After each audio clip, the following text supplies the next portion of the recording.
Today's celebrities get canceled over a tweet.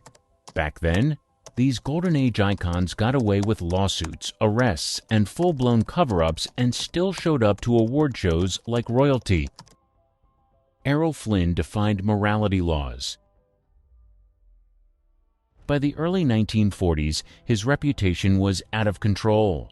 Women, booze, and bar fights followed him everywhere. But in 1942, things got serious. He was accused of misconduct with 2 minors, a scandal that could have ended anyone else's career. Flynn didn't panic. He leaned into the spotlight. At trial, his legal team turned the courtroom into a circus. Fans camped outside. Reporters hung on every detail. Flynn smirked through it all, cracking jokes and signing autographs between breaks. He swore it was all lies. His defense claimed the girls were after money and fame. The jury believed him, or just didn't care. He walked out a free man. After the trial, he kept working like nothing happened. Warner Brothers stood by him. His next film hit theaters months later. The Scandal barely touched his career. That's when Hollywood realized something. Flynn was bulletproof. He once bragged, "I like my whiskey old and my women young." No one made him take it back. The phrase followed him for years, and he didn't mind. What should have ended his career only made him more infamous. He wasn't humbled. He doubled down. For the rest of the decade, he coasted on charm, controversy, and sheer arrogance. And the system let him. Bette Davis fought Warner Brothers. In 1936, Davis went to war with her own studio. Warner Brothers kept giving her weak scripts, one after another. She called them junk, and she was done playing window dressing in bad films. So she walked. Then she sued. Bette left for England and tried to work overseas, even though she was still under contract. She hoped a British court would let her break free. That didn't happen. Warner Brothers won the case, and Davis had to crawl back to Hollywood. She was broke, embarrassed, and technically in the wrong. But here's the twist. She still got what she wanted. Instead of punishing her, Jack Warner gave her better roles. Within a few years, she won her second Oscar for Jezebel. By 1942, she was the highest-paid woman in America. That lawsuit, it didn't hurt her. It made her iconic. She didn't just stand up for herself. She made a scene and then made history. On set, she demanded top billing, script approval, and even lighting control. She fought directors. She fired agents. She knew she was hard to work with, and she leaned into it. Clark Gable refused military duty. When World War II broke out, plenty of stars rushed to enlist. Jimmy Stewart signed up. So did Henry Fonda. But Clark Gable held off. At 41, he said he was too old. MGM wanted to keep him working, and he agreed. At first, the public let it slide. Gable had just lost his wife, Carole Lombard, in a plane crash while she was on a war bond tour. People gave him space, but then they didn't. Headlines started asking why the King of Hollywood wasn't in uniform. Stewart was flying combat missions. Gable was still filming. Under pressure, he finally enlisted in the Army Air Forces in August 1942. He went through training and even flew a few missions over Europe. But let's be honest, he was protected. Crews cleared the way. Commanders made sure he stayed safe. He narrated recruiting films and posed for photos in uniform. Gable was promoted to major in less than a year. Officially, he earned it. Unofficially, his fame helped. He served, yes, but not like the rest. After the war, the public forgave him. Hollywood welcomed him back with open arms. But those early months left a mark. He had waited. He hadn't rushed in like the others, and no one really forgot that. Joan Crawford, blackballed directors. By the late 1940s, her career was on a hot streak again, thanks to Mildred Pierce. That role earned her an Oscar. It also gave her more power than ever, and she used it without apology. On set, Crawford demanded custom lighting, last-minute rewrites, and approval over her co-stars. She kept a mirror near the camera to check her angles mid-scene. Directors who pushed back were iced out. She once had a cinematographer replaced because she didn't like how her cheekbones looked. Behind the scenes, she took notes on who crossed her. One director called her the toughest dame in the business. Another refused to work with her ever again. She didn't care. If a man had done the same, she claimed he'd be called brilliant. Crawford didn't just want control, she expected it. She studied scripts obsessively, annotated every page, and rehearsed alone under harsh lights to perfect her image. It wasn't about the role. It was about staying on top. Eventually, the studios stopped fighting her. They gave in. For years, she could get people fired with a phone call. Her enemies called her ruthless. Her fans called her unstoppable. But the industry never forgot how hard she was to manage. As she aged, the roles dried up. Directors passed. Producers hesitated. By the 1960s, Crawford was still a name, but no longer a threat. John Barrymore drank on set. By the 1940s, Barrymore wasn't just acting drunk. He was drunk. All the time. Once called the greatest stage actor of his generation, Barrymore had turned into a walking headline. Studios didn't drop him right away. He was still a Barrymore. But by 1940, his drinking had spiraled. On the set of Playmates, his last film, he couldn't remember lines. Crew members wrote cue cards and hid them all over the set. He'd stumble through scenes, reading from behind props, furniture, and even other actors. He made jokes about it. So did the press. People laughed, but no one was fooled. Barrymore was fading, and fast. Directors tried to work around him. Editors pieced together scenes like puzzles. But the truth was clear. He wasn't performing anymore. He was just showing up.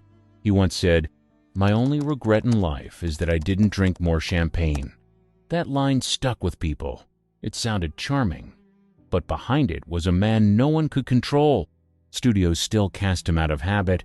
Audiences still showed up. At first. But eventually, even they stopped laughing. Barrymore died in 1942. He was 60. By then, his reputation had turned into a cautionary tale. Marlene Dietrich controlled her image. She never let anyone decide how she looked, ever. By the late 1940s, she had built a brand on mystery, beauty, and control. Studios might have paid the bills, but Dietrich ran the show. On every set, she brought her own lighting expert. Not to light the scene, just to light her face. She rejected costumes she didn't like, refused camera angles that didn't flatter. She even cut lines if she thought they didn't suit her image. She once told a director, "I make my own legend." And she did. She curated every still photo, screened every press interview, and approved how her films were edited. If her cheekbones weren't highlighted just right, reshoot. It wasn't just vanity, but strategy.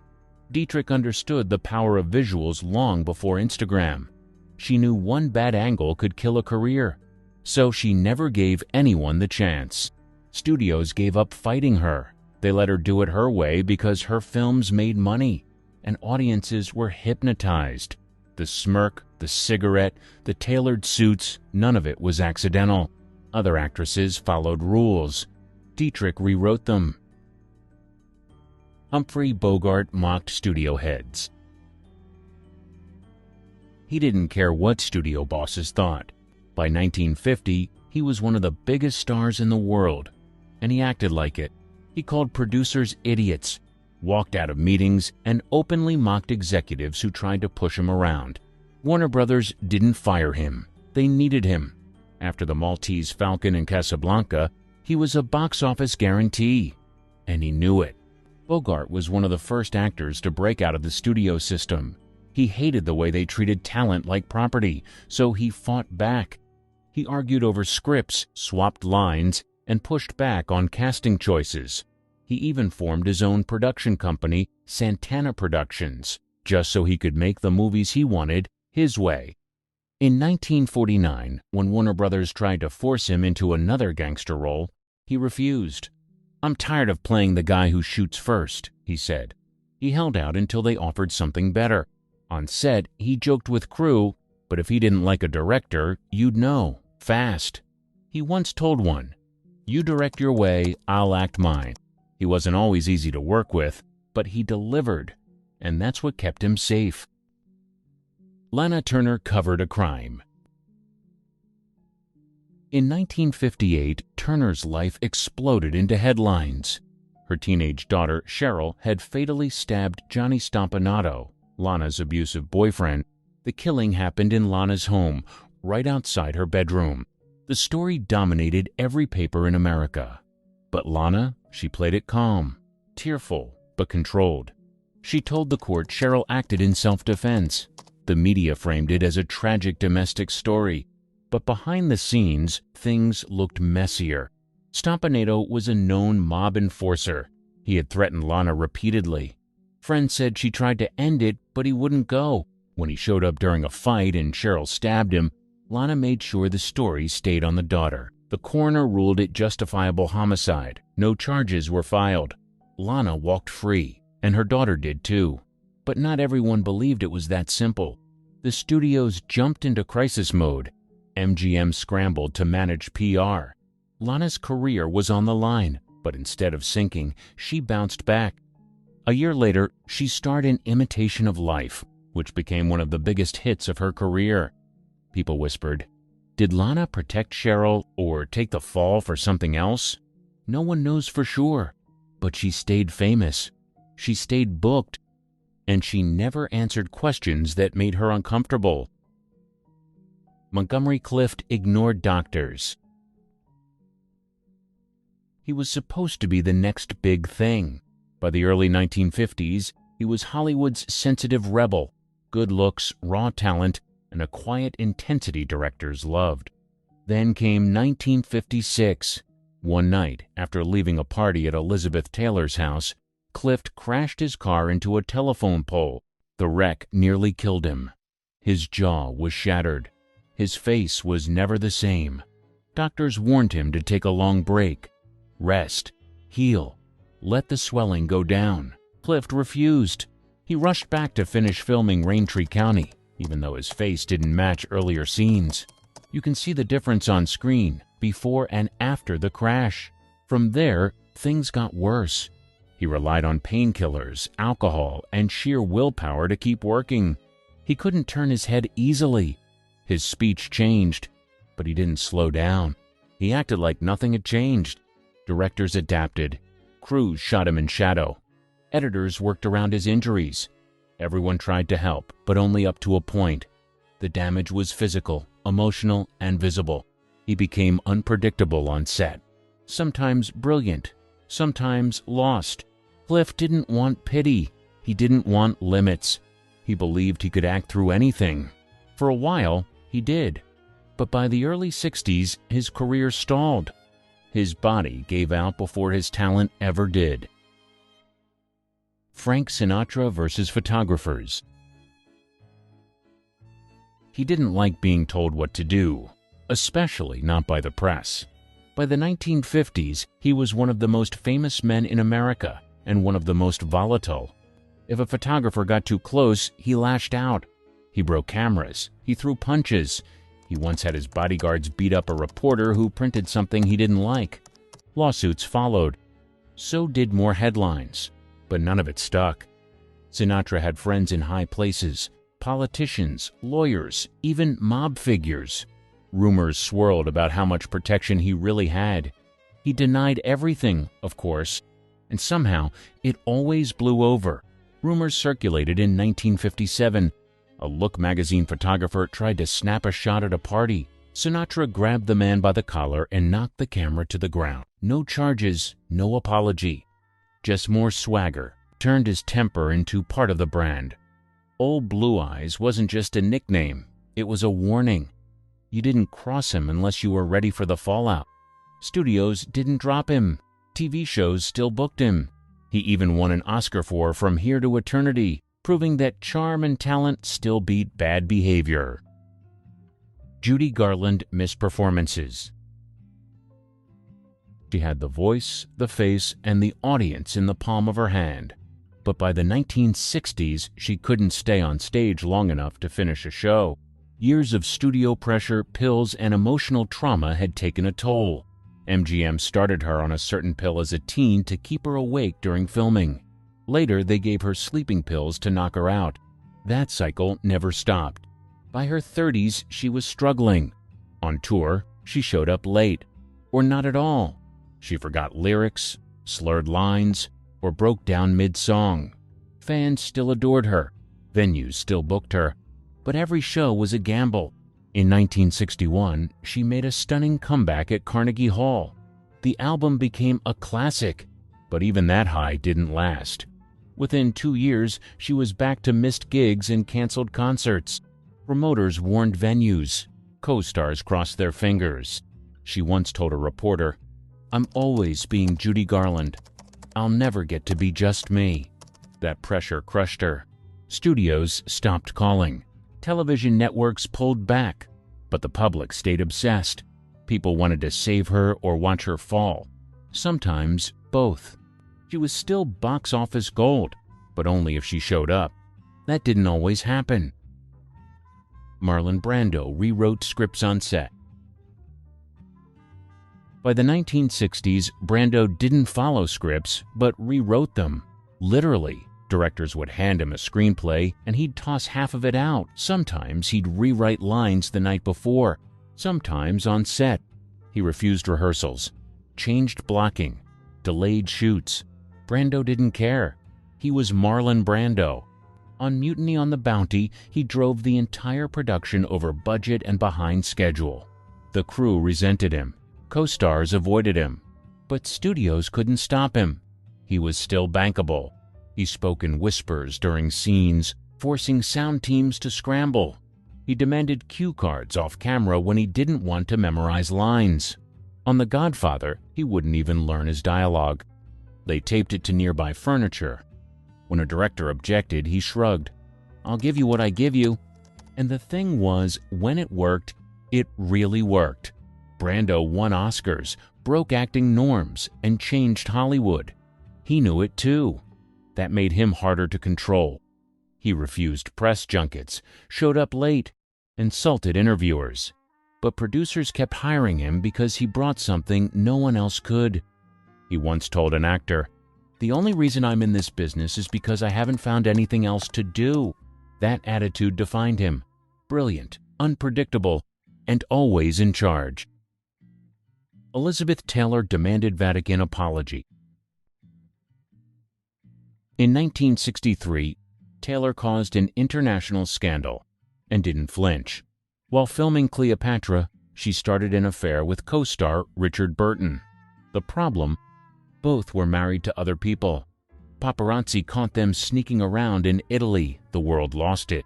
The Vatican's newspaper branded her with a scathing label implying moral indecency. Harsh words, especially from the Catholic Church. Most stars would have apologized. Taylor didn't. She fired back and demanded a retraction. She never got one, but it didn't stop her. The affair only made her more famous. Crowds followed her in every city. Magazines couldn't get enough. Studios panicked about Cleopatra, which was already over budget and behind schedule. But Taylor wasn't going anywhere. She became the highest-paid actress of her time, earning $1 million for one movie. She showed up late, fought with directors, and demanded rewrites. One producer called the shoot a slow, expensive disaster. Still, Cleopatra premiered. It bombed at first, but Taylor didn't. She married Burton, then divorced, then married him again. It became its own show. Taylor had gone from child star to tabloid queen, and she leaned into it. Warren Beatty refused to be edited. In 1967, Beatty didn't just star in Bonnie and Clyde, he produced it, and he controlled everything. Casting, shooting schedule, final cut. When the studio tried to re-edit the film, he threatened to walk. They backed down. Beatty was only 30, but already had a reputation. He'd rewrite scenes the night before, argue with directors, delay production until he got what he wanted.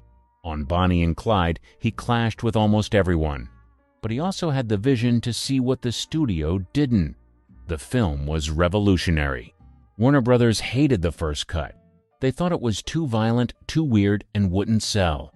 Beatty disagreed. He fought for it, hard. He screened it himself, pushed critics to watch. When Time magazine gave it a glowing review, the tide turned. Suddenly, Beatty looked like a genius. The film became a hit. It got 10 Oscar nominations, and Beatty got credit for all of it. From then on, he expected control. He didn't just want roles. He wanted ownership. He took over every set he worked on, often slowing productions down to a crawl. But he didn't care. The final product mattered more. Katharine Hepburn banned interviews. By the 1970s, Hepburn was Hollywood royalty, and she acted like it. She stopped doing interviews, refused press tours, dodged award shows. If someone wanted a quote, she ignored them. If a reporter caught her off guard, she walked away. Studios didn't push her. They knew better. She made her own schedule, picked her roles, controlled her image. No manager, no press agent, no one speaking on her behalf. She once told a journalist, "I welcome opinions, but I don't listen to them." That about summed it up. For decades, she refused to play the game. And it worked. She kept getting roles, even as she aged out of the parts other actresses were begging for. She had a record, 4 Oscars, and she never showed up to accept a single one. People called her difficult. She called it freedom. Directors worked around her. Studios cleared her path. Younger stars respected her or feared her. She wore pants before it was fashionable. Cut her hair short when others were doing pin curls. She did what she wanted, always. By the time the media caught up, it was too late. Hepburn had built a career without ever giving herself away. Imagine if Kim Kardashian suddenly vanished from the spotlight. No money, no followers, no influence. That's exactly what happened to Anita Ekberg. She was the original Hollywood it girl, and when Hollywood was done with her, they erased her like she never existed. Swedish beauty in the spotlight. Kirsten Anita Marianne Ekberg wasn't dreaming of Hollywood. Born in 1931 in Malmö, Sweden, she was the 6th of 8 children in a working-class family. Acting wasn't on the radar. Pageants? Not really. But standing nearly 5 feet 7 inches with striking blue eyes and an hourglass figure, she stood out. At 18, she entered Miss Sweden and won. The title came with an unexpected ticket to the Miss Universe pageant in America. She didn't take home the crown, but that didn't matter. Her real prize was catching the attention of Universal Pictures. The studio saw potential, or more accurately, they saw a blonde bombshell they could mold into the next Hollywood sensation. A contract landed in front of her. No experience? No problem. Hollywood had a system for that. Once she arrived in Los Angeles, the real work began. English lessons, voice coaching, acting classes. Every major studio had a formula to create a star. But learning lines wasn't the priority. Publicity was. Universal plastered her in magazines, setting up glamorous photo shoots that emphasized her figure. The iceberg, as some called her, was their answer to Marilyn Monroe, except colder, more unattainable. She was sent to premieres, mingling with A-listers to build an image before she even had a real role. These stunts worked. The press couldn't get enough of her. But inside the studio, there was a problem. Universal didn't know what to do with her. The first film appearances were blink and you'll miss it moments. Background roles, arm candy, nameless eye candy. The studio gave her a handful of minor parts, but never a real chance. It didn't take long for them to decide she lacks acting potential. 6 months in, Universal dropped her. For most Hollywood newcomers, that would have been the end. A plane ticket back to Sweden, a forgotten name in a pile of failed starlets. But Anita Ekberg wasn't done. Instead of retreating, she leaned into modeling, covers of magazines, pin-up photos that flew off newsstands. Peter Gowland, a top photographer, made her a staple of the 1950s pin-up scene. That gamble paid off.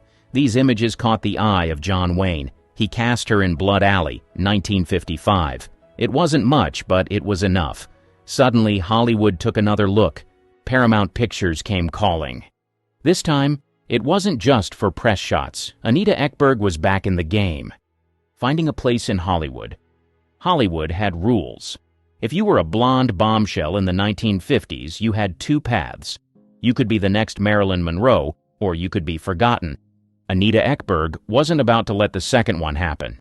After a brief role in Blood Alley, 1955, Paramount Pictures took a chance on her. They didn't see an actress. They saw an asset. Their mission? Sell her as Hollywood's next big thing. The studio had a formula for stardom. It wasn't about talent. It was about image. Ekberg was sent to glitzy Hollywood parties, strategically placed next to the biggest names in the business. Photo shoots were arranged, plastering her across fan magazines. Studio publicists fed stories to gossip columns, painting her as a dazzling newcomer. Everything was designed to make her a household name before she even had a real career. Ekberg was placed in big-budget films alongside major stars, not as the lead, but as the distraction. In War and Peace, 1956, she played a glamorous aristocrat opposite Audrey Hepburn and Henry Fonda. The film was a massive production, but Ekberg's role, pure decoration. Then came Hollywood or Bust, 1956, a comedy with Dean Martin and Jerry Lewis. The title was ironic, because for her, this was a make-or-break moment. She had the looks, the presence, but could she act? Studios weren't convinced. Critics weren't either. The press described her as decorative. The message was clear. She was there to be looked at, not taken seriously. Despite that, she wasn't going unnoticed. Famed columnist Walter Winchell called her the most perfectly constructed blonde ever. Directors kept casting her, but always in roles that didn't require depth. By the late 1950s, her on-screen image as a sex symbol started overshadowing her career. She was featured in countless pin-up spreads, labeled as one of Hollywood's most desirable women. Fans loved it. Casting agents? Not so much. Meanwhile, European actresses like Sophia Loren were proving their versatility.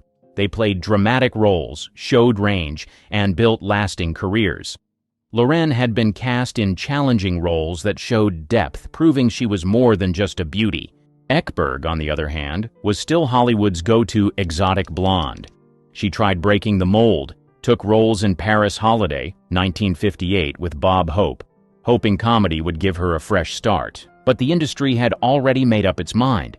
She was a face, not a talent. By the late 1950s, her Hollywood career was stalling. Paramount had promoted her, used her, but never truly invested in her. She wasn't being offered the roles that made a career last. The industry was shifting. Studios were looking for more than just a pretty face.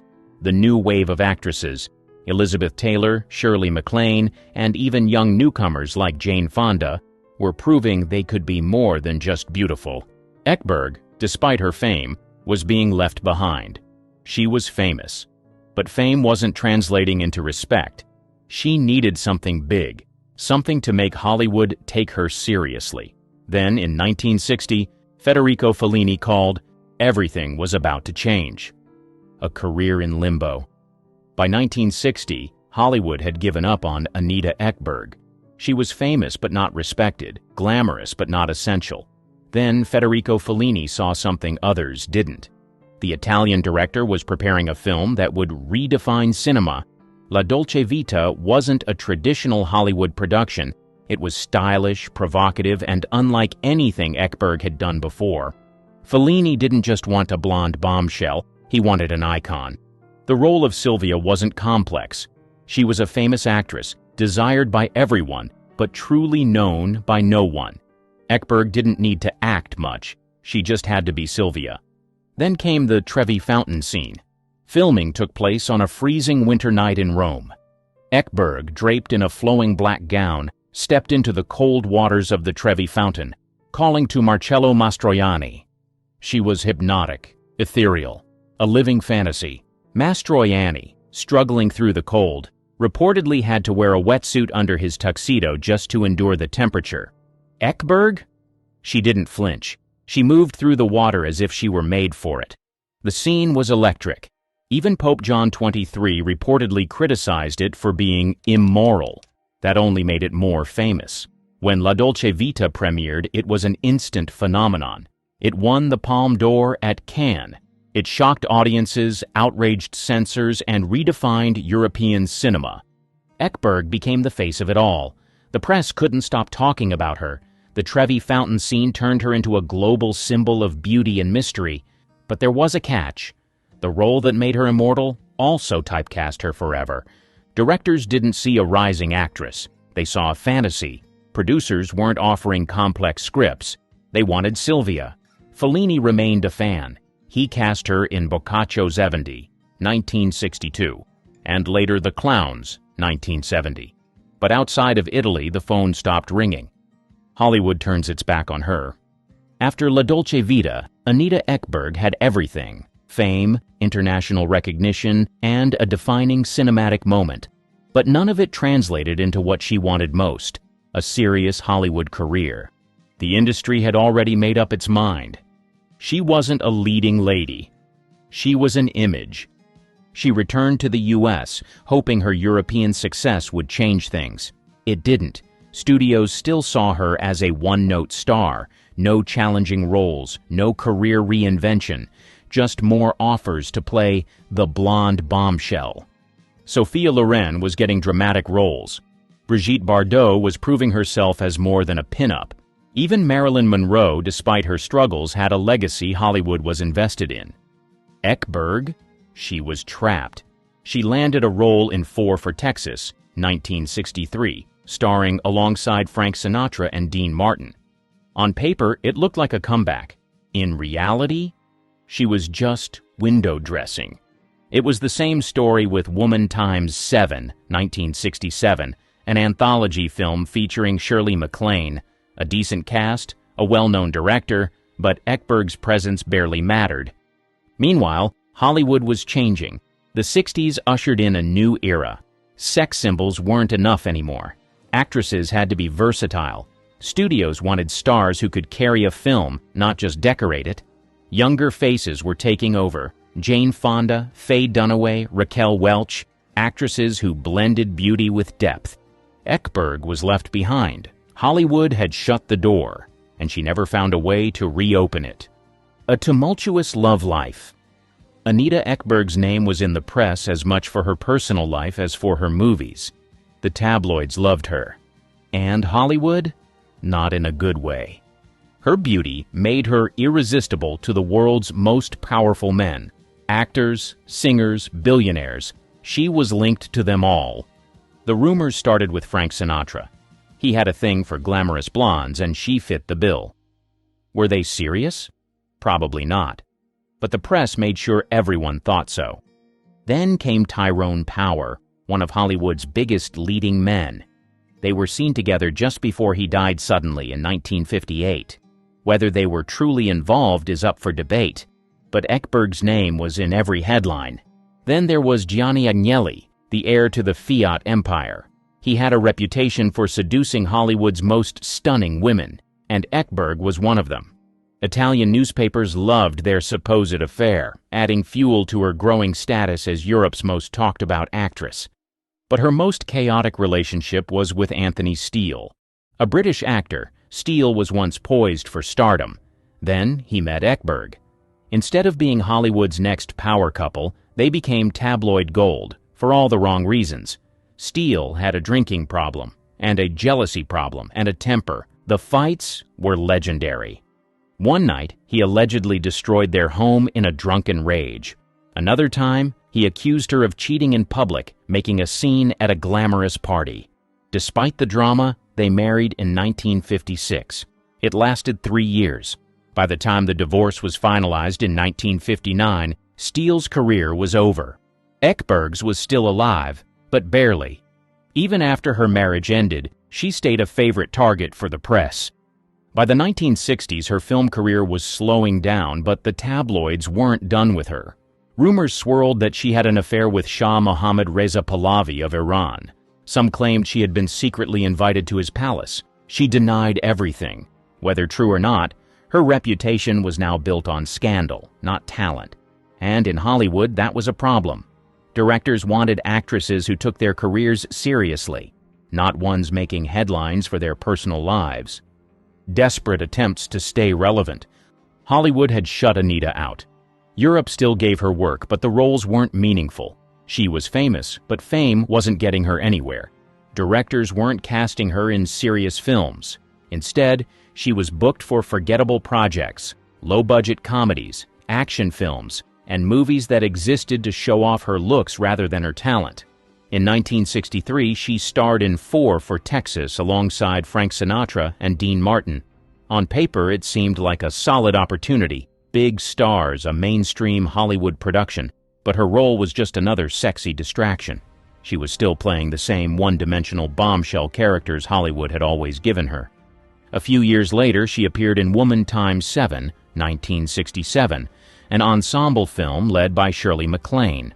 It was a respectable project with an acclaimed director, Vittorio De Sica, but Ekberg's part was small.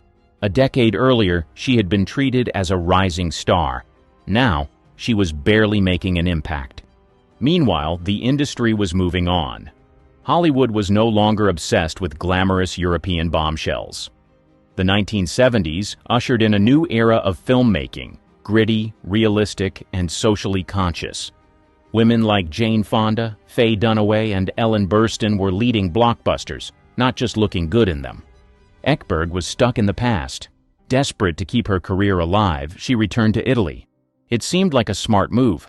After all, La Dolce Vita had made her an icon there, but even Italy wasn't the same anymore. The golden era of extravagant, glamorous European cinema was fading. Realism and political storytelling were taking over. Directors were casting women with depth and versatility, and Ekberg's name wasn't on the list. She reunited with Federico Fellini for The Clowns, 1970. It should have been a big deal. But the film wasn't a success, and Ekberg's role was minor. She was a shadow of what she once was. More minor European films followed. She worked steadily, but the films were low-budget and forgettable. By the 1980s, things were getting worse. The offers slowed to a trickle. When she did get cast, it was in B-movies. She appeared in low-quality Italian productions and forgettable roles that barely played outside of Europe. She had once been the face of European cinema. Now she was just a familiar name clinging to an industry that had moved on. By the 1990s, her film career was barely alive. There were no major directors calling, no starring roles, no career revival. Instead, she made random appearances in small projects, often playing exaggerated versions of herself, a guest spot on an Italian TV show, a cameo in a film few people watched. The glamour was gone. Even Federico Fellini, her biggest supporter, passed away in 1993. With him, the last real connection to her golden years was gone. It was clear her career was over, but instead of stepping away gracefully, she kept taking whatever she could get.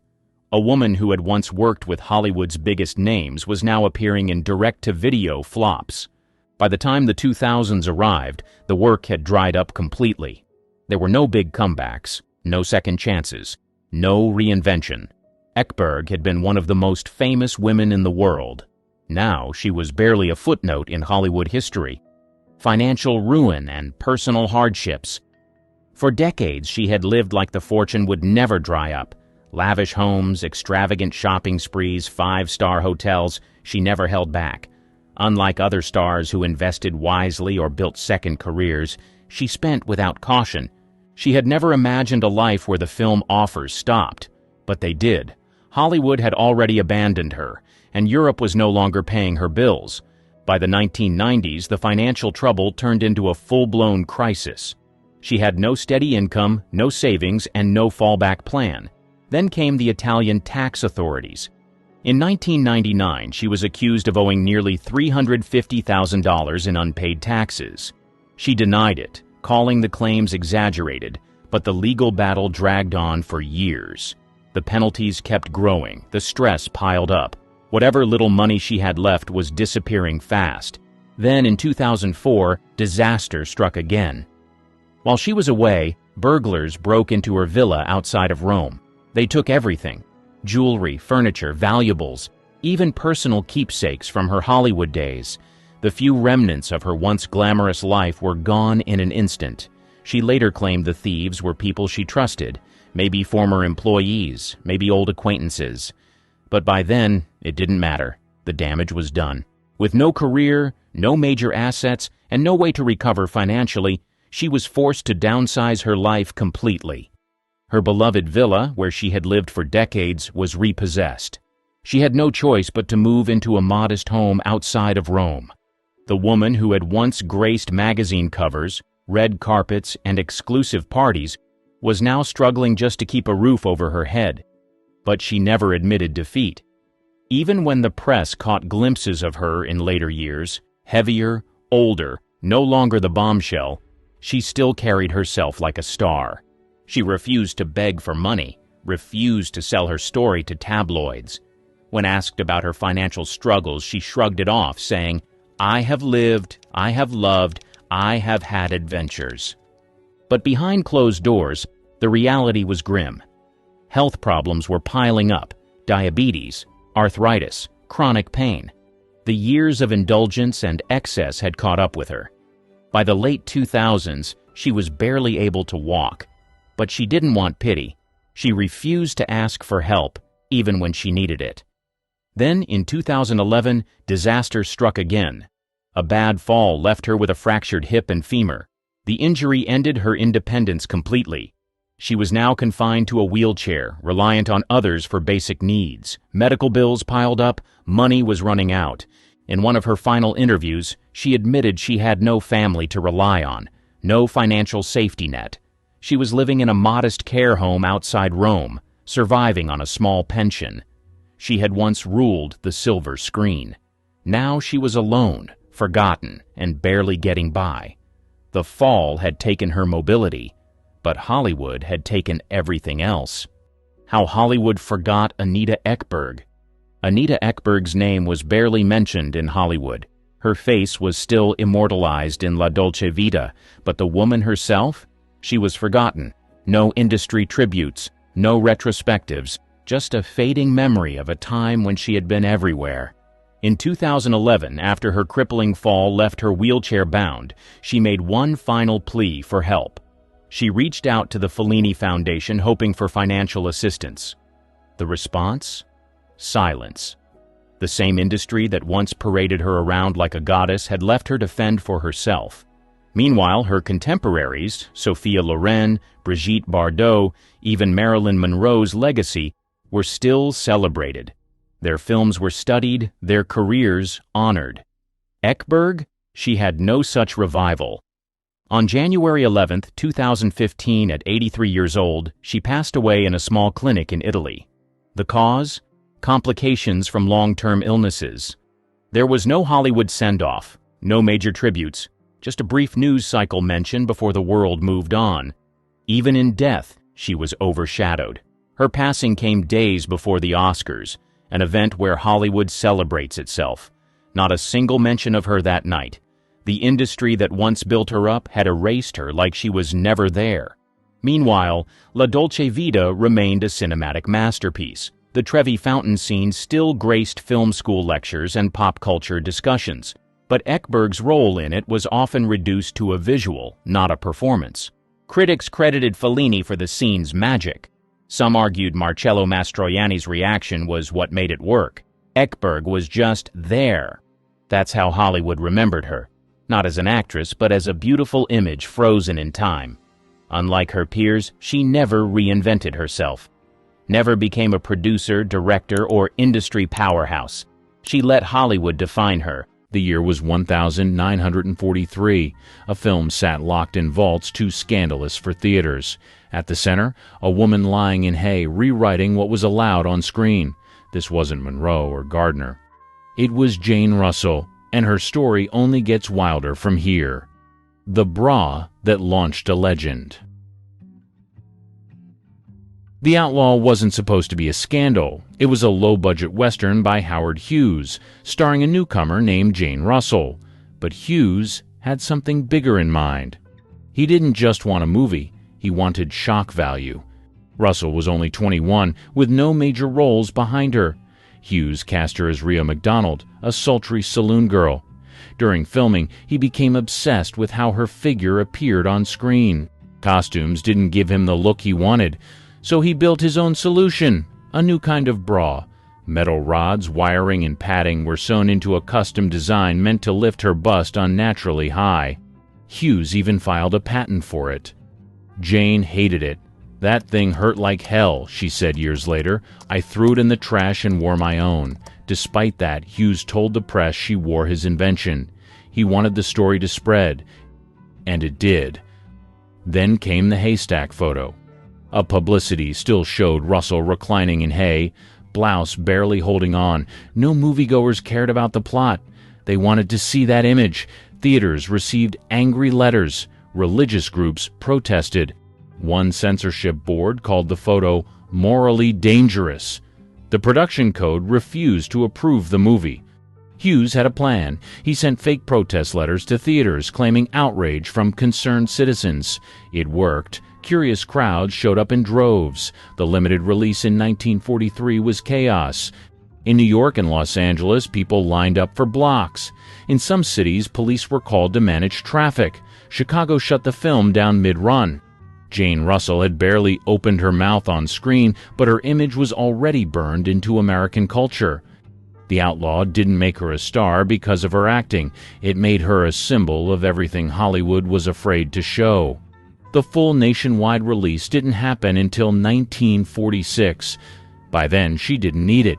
She was already the most talked about woman in Hollywood. And she had done it without saying a word. Headlines, contracts, and control. After The Outlaw stirred controversy in 1943, Jane Russell's name never left the papers, but behind the headlines, she was caught in a mess of studio politics, lawsuits, and image control. She hadn't asked for any of it. Howard Hughes had her locked under an exclusive contract. That meant no other studio could touch her, and she couldn't choose her roles. She later said, "I was stuck doing whatever he wanted. I couldn't even accept better parts." For years, Hughes refused to loan her out, even when major studios begged. Warner Brothers, MGM, and Paramount all showed interest. Hughes said no. During that time, Jane wasn't making movies. Instead, she was doing press, magazine covers, pin-up shoots, public appearances. It was all meant to keep her famous without ever stepping on set. She became one of the most photographed women in America without releasing a single new film. Then came the court battles. Film censors still tried to block The Outlaw from playing nationwide. Hughes fought back with everything he had: lawyers, appeals, even threats to pull his other films from theaters. Jane stayed quiet in public, but admitted later she hated the circus. "I wanted to act, not pose for ads." In 1946, the film finally got wide release. It made millions. Critics weren't kind. Most called the acting wooden and the story dull. But it didn't matter. People came to see her. Hughes had turned Jane into a brand, not an actress.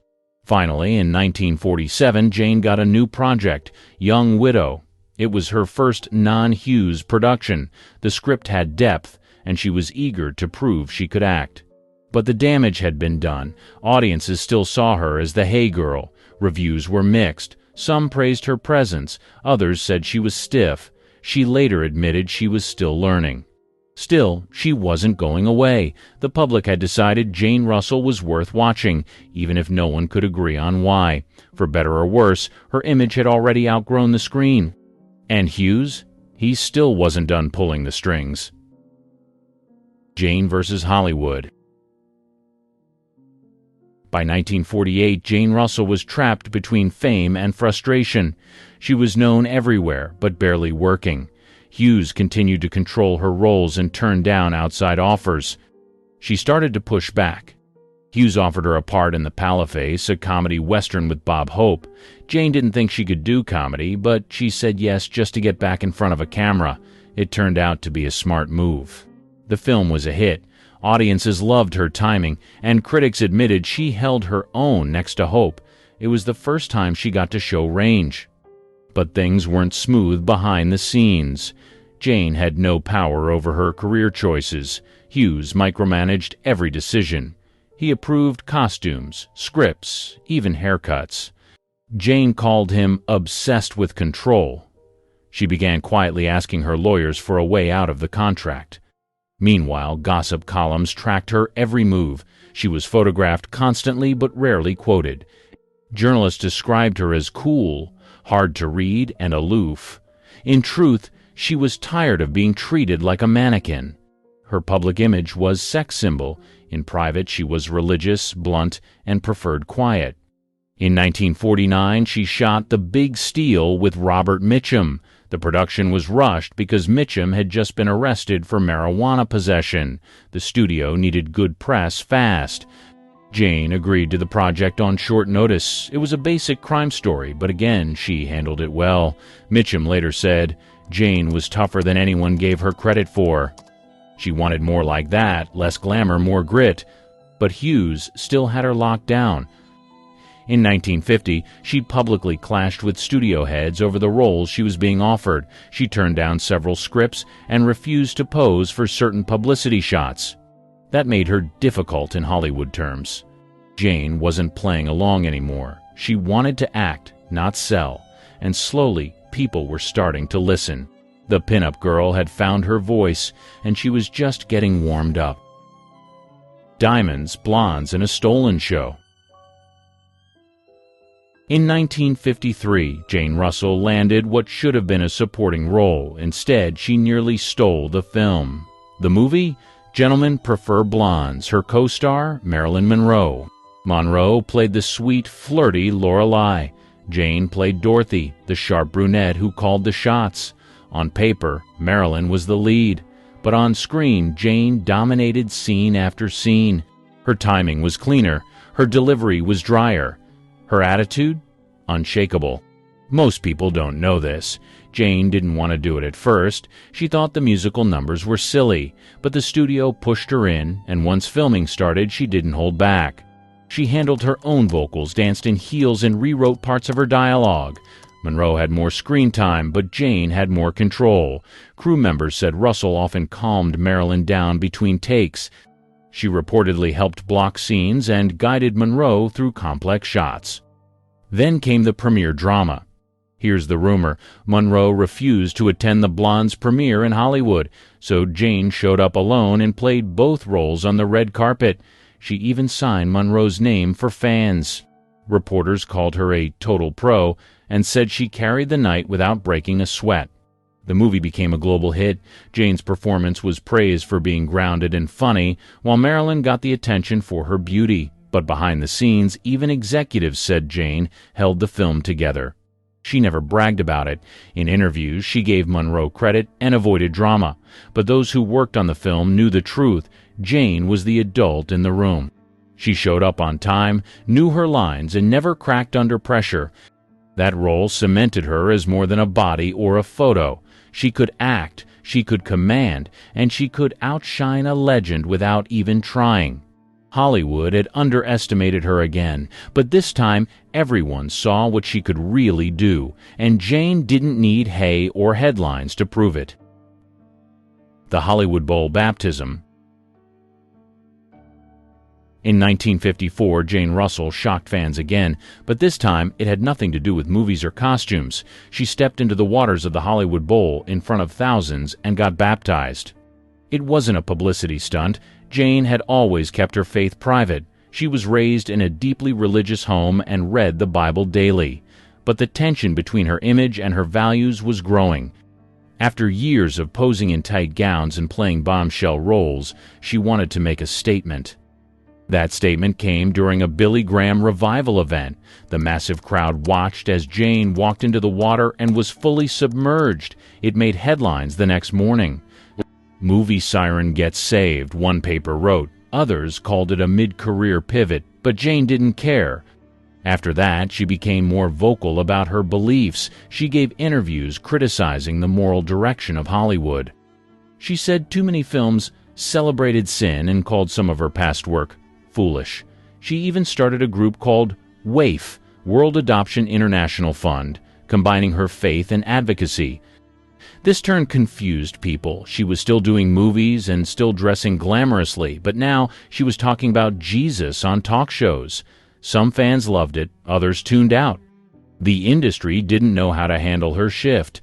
She didn't back down. In public speeches, she warned young actors to stay grounded and avoid the fast track to ruin. In private, she mentored struggling performers behind the scenes. But not everyone supported her. Some Hollywood insiders mocked her open faith. She was accused of being judgmental and old-fashioned. Producers called her unpredictable. Studios didn't know if she'd promote a film or preach at the premiere. Jane didn't care. She wasn't asking for approval anymore. The woman once labeled too hot for theaters was now talking about redemption and doing it on her own terms. And while the cameras rolled on others, Jane rewrote her own script in real life. Fight with the church. After several miscarriages, she decided to adopt, but adoption in the 1950s wasn't simple, especially across borders. Her first adopted son, Tommy, came from Ireland. The process took over a year. Jane grew frustrated with red tape and church politics. She believed too many kids were stuck in orphanages while paperwork dragged on. In interviews, she called the system heartless and said it cared more about rules than children. So she took matters into her own hands. In one case, she flew overseas, met with the child's caretakers, and returned with the baby before full approval. She claimed it was legal under emergency conditions. Authorities disagreed. The press labeled it baby smuggling. Jane called it saving a life.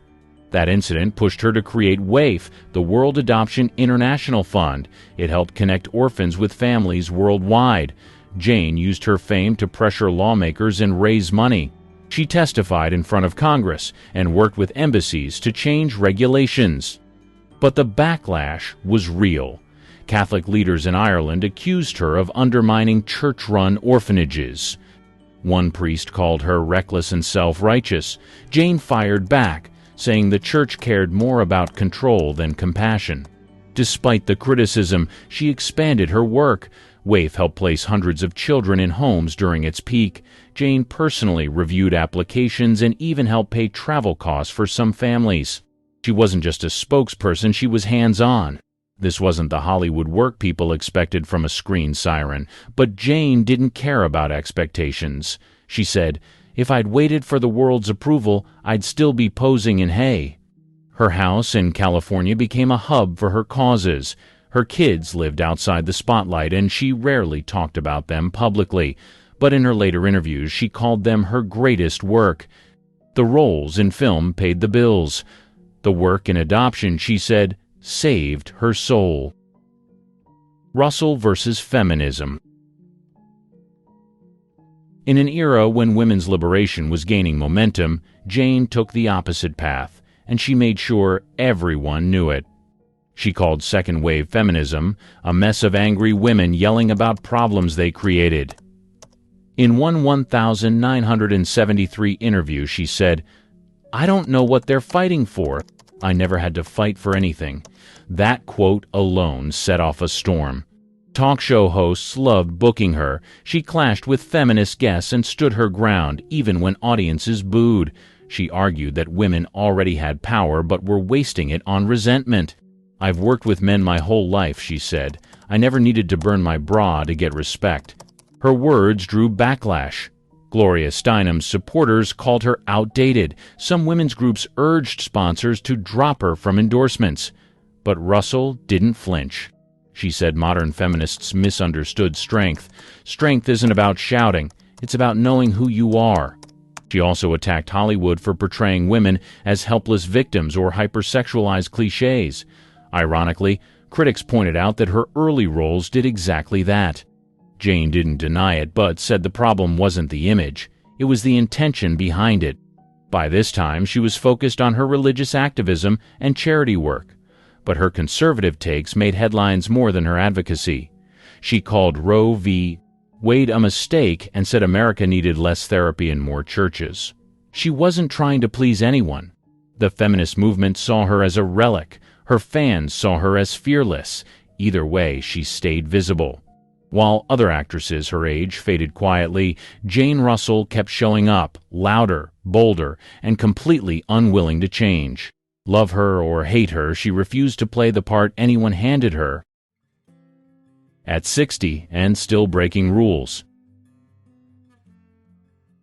In the 1980s, most actresses from Jane Russell's era were long retired, not Jane. At 60, she signed a national ad deal to model Playtex bras. The ads ran on television, in magazines, and in stores across America. Most women her age were expected to disappear from the spotlight, but Jane showed up in full glam, pitching support bras to real women. The tagline, "Does your bra have to show your age?" Jane didn't think so. Critics rolled their eyes. She didn't care. "I wore bras before most of these ad execs were born," she joked in an interview. "I know what works." And she meant it. The campaign was a hit. Sales spiked, especially among older women who saw her as relatable, not ridiculous. But this comeback wasn't just about ads. She started making more public appearances again. Church groups, charity galas, even morning talk shows. She wasn't doing movies, but she wasn't fading away either. She found a way to stay in front of the public without pretending to be younger than she was. And she wasn't afraid to call out ageism. When a reporter asked if she'd consider a comeback film, she replied, "Sure, if they let me play a 60-year-old woman who acts like one." She also joked that it was the first time in her life people cared about her comfort more than her figure. Back then, it was all underwire and pain. Now it's all soft cups and scents. Took long enough. The lingerie campaign made headlines, not for shock, but for surprise. No one expected Jane Russell, the once silent symbol of scandal, to become the face of grown-up confidence. She wasn't trying to seduce anymore. She was trying to relate. And that hit harder than any bombshell act ever could. In a business that tossed women aside after 40, Jane Russell didn't just refuse to disappear. She came back in a bra and reminded the world who she was. And she did it with a wink, not an apology. Outspoken, unfiltered, and unbothered. While most Golden Age stars slipped into quiet retirement, Jane cranked up the volume. She gave interviews that often went viral, at least by pre-internet standards. On one local television segment, she called modern movies trash with sound effects. She criticized rising stars for acting like victims instead of women. One host tried to steer her back to polite conversation. Jane doubled down. She also leaned harder into politics. She identified as a proud conservative, supported prayer in schools, and spoke at several Republican events. She criticized Hollywood's moral decay and said most actors today were spoiled and spineless. These statements didn't win her new fans, but they kept her in the press. In 1999, she made headlines again for all the wrong reasons. She was arrested for driving under the influence in California. Her blood alcohol level was nearly twice the legal limit. At the time, she was in her late 70s. The tabloids pounced. "Busted bombshell," read one headline. She didn't deny it, she didn't spin it, and she definitely didn't apologize in public. Instead, she joked about it later, saying, "At my age, you're lucky to get a story printed about you, even if it's for drinking." Even when called out, she rarely backed down. In one interview, she admitted she didn't believe in political correctness. "I say what I mean, and if you don't like it, turn the channel." No apologies to the end. She passed away in 2011 at the age of 89. True to form, her final years were lived without filters, edits, or apologies. She spent her last decade mostly in Santa Maria, California, staying active in her church and speaking at local events. Neighbors described her as approachable but blunt. If you asked about her past, she'd answer, but she wouldn't sugarcoat it. She didn't do nostalgic interviews. She didn't attend retrospectives. When asked why she skipped award shows or tributes, she said, "I didn't go for applause when I was working. Why would I show up for it now?" In her final interviews, she remained firm in her views. She still rejected modern feminism, still criticized Hollywood's direction, and still defended her early work, even the parts people once called scandalous. "I gave the public what they wanted," she said, "and I did it on my own terms." She also spoke about faith until the end. Church was her real stage, and she liked it that way. She called it the only place that never asked me to be something else. When news of her death broke, the headlines were predictable.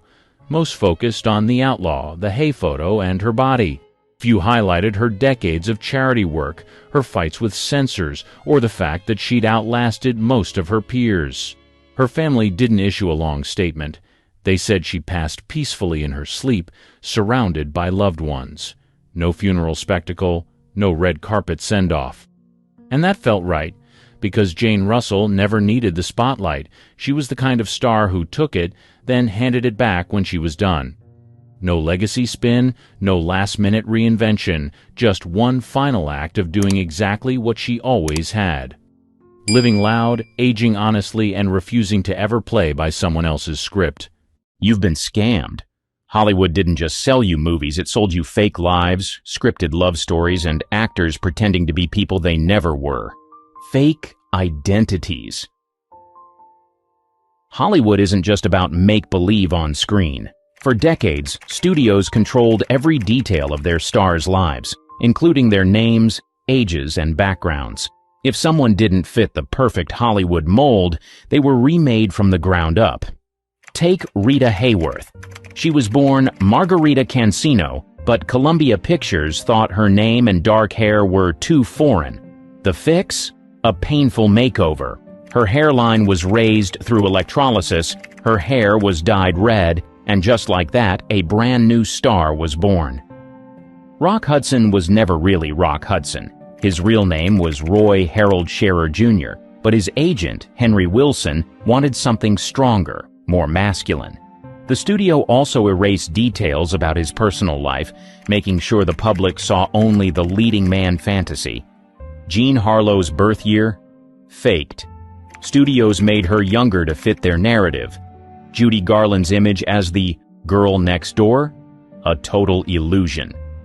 Behind the scenes, MGM forced her onto a brutal diet of pills to keep her thin and working long hours. Some lies went deeper. Loretta Young's supposed adoption of a child? That was actually her own daughter, secretly born after an affair with Clark Gable. But Hollywood couldn't let that scandal go public, so they crafted a fake adoption story. Back then, if an actor didn't fit the perfect Hollywood fantasy, they got rewritten. Didn't sound American enough? They changed your name? Didn't look the part? They forced makeovers. Had a personal life that didn't match their image? That was buried. Studios weren't just making movies. They were building illusions, selling audiences a fantasy both on screen and off. And if a star didn't play along, they could kiss their career goodbye. Fake Hollywood love stories. Hollywood didn't just rewrite backgrounds, it scripted relationships too. If a star's real love life didn't fit their image, studios stepped in and fixed it.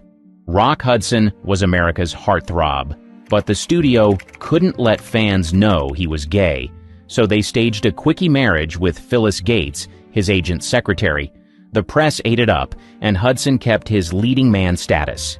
Judy Garland had her own love life controlled by MGM. The studio forced her into relationships that looked good in magazines, including a publicized romance with Mickey Rooney. It wasn't real, but it sold tickets. Jean Harlow was known as the ultimate bombshell, so when she got involved with Paul Byrne, a much older MGM executive, the studio promoted it as a great love story. But 2 months after their wedding, Byrne died in what was officially ruled a suicide. Hollywood went into damage control, spinning the story to protect Harlow's reputation. Even Tab Hunter, another closeted actor, was given fake girlfriends like Natalie Wood to keep up appearances. The press played along, reporting on dates that never actually happened. And then there was Debbie Reynolds and Eddie Fisher. Hollywood sold them as the perfect couple, young, in love, and America's sweethearts. But when Fisher left Reynolds for Elizabeth Taylor, the public was outraged. The studios scrambled, painting Reynolds as the wronged woman and Taylor as the villain, though the truth was far more complicated. For decades, Hollywood ran a matchmaking machine, not for love but for headlines.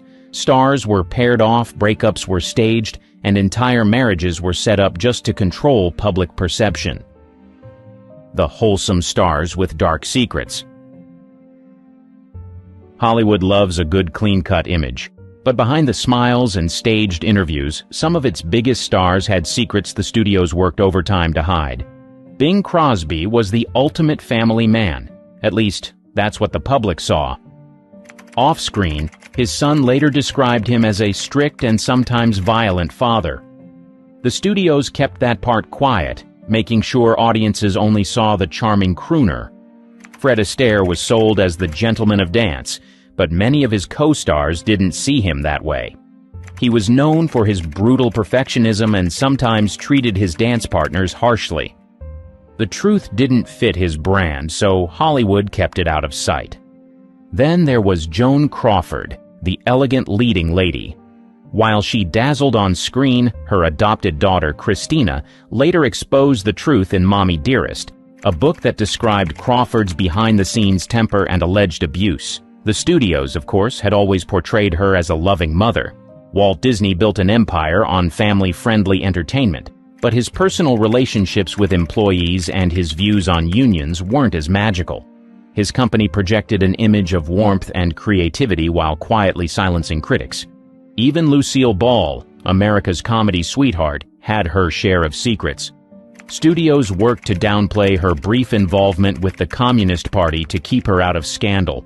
Had the public known at the time, it could have ended her career. Hollywood had a formula: market the actors as perfect, erase anything that didn't fit, and make sure the press played along. If a star had a bad reputation, it was buried. If they had a scandal, it was covered up. And if they ever spoke out about the industry's control, they were replaced. Actors who faked their stunts. Hollywood loves to sell the idea that its biggest stars are fearless, throwing punches, jumping off buildings, and pulling off impossible stunts. But the truth, many of them never even came close. John Wayne, the tough guy cowboy, wasn't as rugged as his movies made him seem. In reality, he avoided dangerous stunts, relying on doubles for fight scenes, horseback riding, and almost anything risky. Yakima Canutt, one of Hollywood's best stuntmen, did many of Wayne's most famous action sequences, including the legendary stagecoach stunt in Stagecoach 1939. Even classic swashbucklers like Errol Flynn needed help. He played fearless adventurers, but during intense sword fights and dangerous leaps, it was usually a double in costume. Studios covered it up because his image as a dashing hero had to stay intact. Then there's Charlton Heston, best known for Ben-Hur, 1959. That incredible chariot race? Most of it was done by stuntman Joe Canutt, who even got injured during a fall that audiences assumed was Heston himself. Fast forward to modern Hollywood, and the myth continues. Tom Cruise is famous for doing his own stunts, and while he really does take risks, he still has doubles for specific shots. The does everything himself story is great for marketing, but the truth is more complicated. Some stars didn't even try to fake it. Drew Barrymore admitted she didn't do a single stunt in Charlie's Angels. It was all professionals in wigs. And in The Fast and the Furious, Paul Walker and Vin Diesel had stunt doubles for most high-risk scenes, despite the franchise's tough guy branding. Hollywood thrives on illusion, and stunts are no different. If an actor's reputation relies on them being a fearless action star, studios will do whatever it takes to keep that fantasy alive. The reality? While the credits roll, the real heroes, the stunt doubles, walk away without the applause. Performances. Hollywood manipulated. Not every legendary performance was the result of raw talent. Sometimes actors were coached, pressured, or even tricked into delivering unforgettable moments. And in some cases, what you saw on screen wasn't even them. Take Shelley Duvall in The Shining, 1980. Her terrified breakdowns weren't just great acting. Director Stanley Kubrick psychologically tormented her for months to get the reaction he wanted. He isolated her from the cast, made her redo scenes over 100 times, and caused so much stress that her hair started falling out. The result? An iconic performance, but at a massive personal cost. Then there's Tippi Hedren in The Birds, 1963. Her final scene, where birds attack her, was completely real. Director Alfred Hitchcock promised mechanical birds, but then threw live ones at her, day after day. Hedren was scratched, pecked, and left emotionally wrecked. The terror you see? It wasn't acting, it was survival. And sometimes, performances were literally replaced.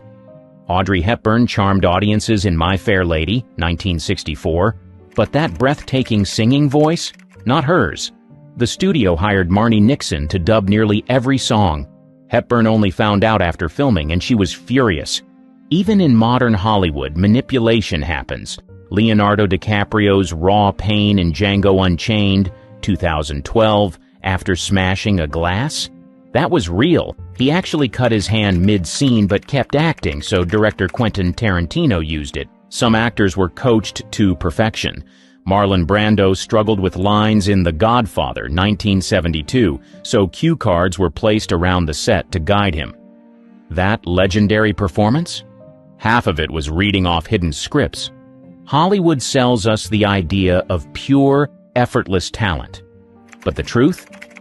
Many great performances were manipulated, forced, or even faked. And if an actor didn't deliver, the director made sure they had no choice. Actors who didn't deserve their Oscars.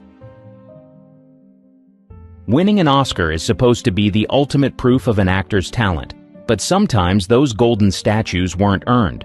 They were bought, stolen, or given for the wrong reasons. Take Elizabeth Taylor's Best Actress win for Butterfield 8, 1960. Even she hated the movie, calling it a piece of garbage. But after she was hospitalized with pneumonia, almost dying, the Academy handed her the award out of sympathy. The performance wasn't her best, but Hollywood loves a comeback story. Then there's Al Pacino. He finally won an Oscar for Scent of a Woman, 1992, but many believe it was just a makeup win for all the times he had been snubbed before. His performances in The Godfather, Serpico, and Dog Day Afternoon were legendary, yet he lost every time. By 1992, the Academy owed him one. And sometimes actors didn't even do the heavy lifting for their award-winning performances. Marlon Brando won Best Actor for The Godfather, 1972, but he refused the award and sent Native American activist Sachin Littlefeather to reject it in protest. His win became more about politics than the performance itself. John Wayne finally won an Oscar for True Grit, 1969, but most critics agreed it was more of a career award than a performance award. The Academy often gives Oscars not for the best work, but for the best timing. And let's not forget Shakespeare in Love, 1998, beating Saving Private Ryan for Best Picture. It wasn't talent that won, it was an aggressive campaign by producer Harvey Weinstein, who spent millions on marketing and swayed voters with expensive dinners and gifts. Oscars are supposed to reward the best, but behind the scenes, politics, timing, and industry favors play just as big a role as actual talent. If you thought the best performance always won, Hollywood has been lying to you again. The age lies. Hollywood keeps selling. Hollywood has a long history of lying about ages, shaving off years, adding a few, or straight up rewriting birth records. Why? Because in the film industry, age isn't just a number, it's a marketing tool.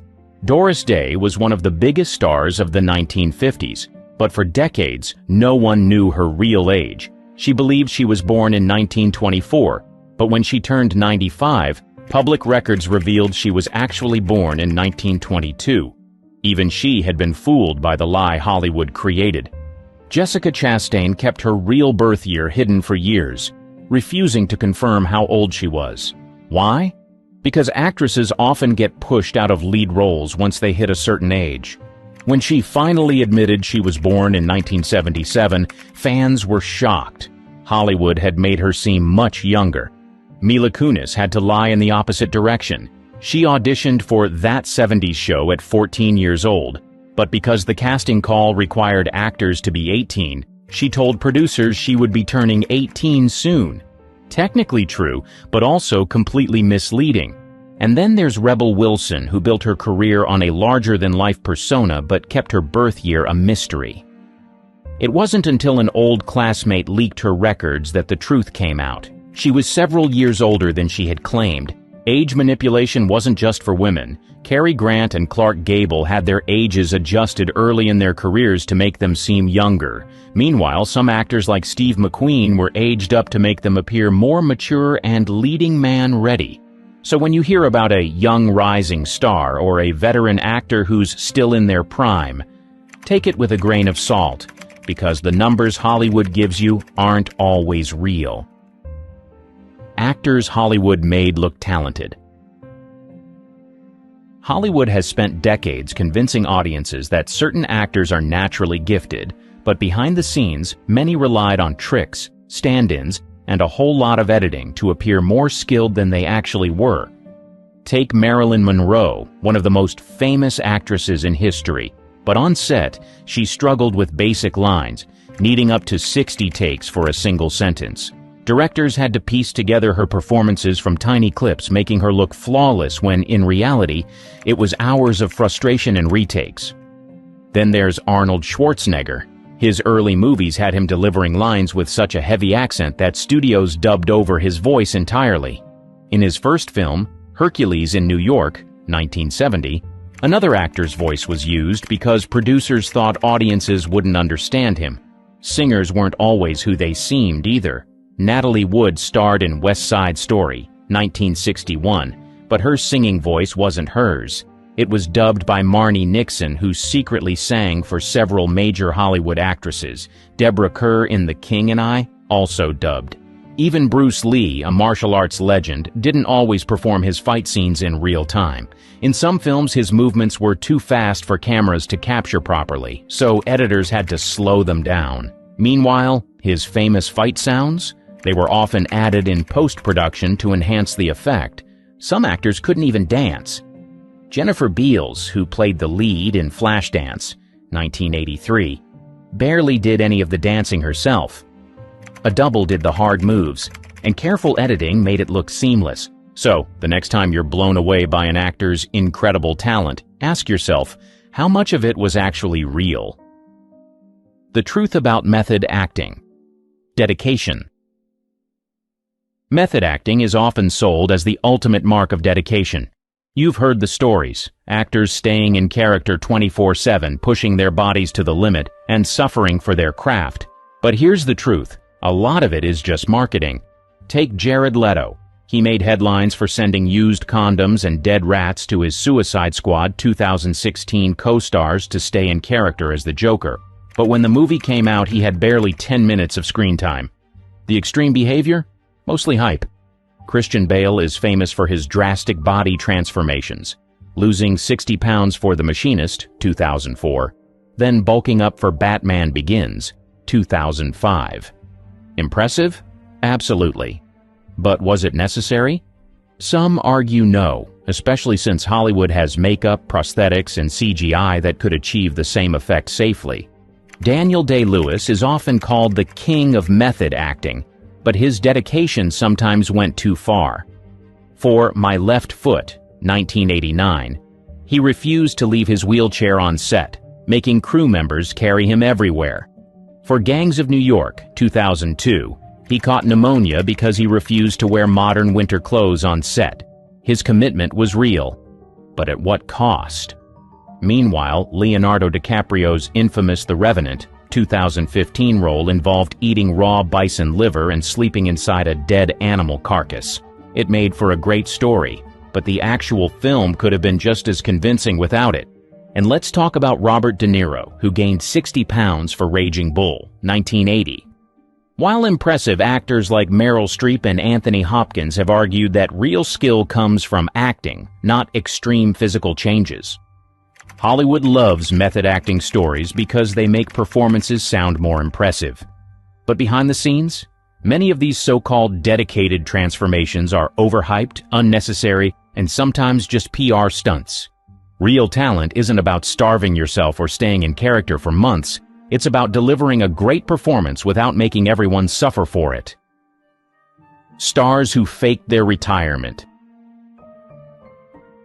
Hollywood is full of dramatic exits, big stars announcing they're done with the industry, only to pop up in another movie a few years later. Retirement in Hollywood is often just another publicity stunt. Take Daniel Day-Lewis. In 2017, he made a grand exit, declaring Phantom Thread would be his final film. But this wasn't his first retirement. He quit acting before, only to return in the 90s. Fans still wonder if he'll be back again. Steven Soderbergh, director of Ocean's 11 and Magic Mike, announced he was done with filmmaking in 2013. His reason? Hollywood was too exhausting. But within a few years, he was directing Logan Lucky, 2017, and jumping right back into the business. So much for retirement. Then there's Jay-Z, who held a massive farewell concert in 2003 and announced his retirement from music. The industry mourned. Then, in 2006, he dropped a new album like nothing happened. Turns out the retirement was just a great marketing move. Cher is the queen of fake retirements. In 2002, she embarked on her farewell tour, telling fans this was the last time they'd ever see her perform. That tour lasted 3 years. Then, in 2014, she went back on the road. By 2018, she had yet another tour. At this point, fans expect her to retire every few years. Actors don't just retire for dramatic effect. Sometimes it's damage control. Nicolas Cage claimed he was done with major Hollywood movies after years of bad roles. Then, after Pig, 2021 earned critical praise. He walked back his statement. Suddenly, he wasn't done anymore. Hollywood retirements rarely stick. They create hype, nostalgia, and ticket sales.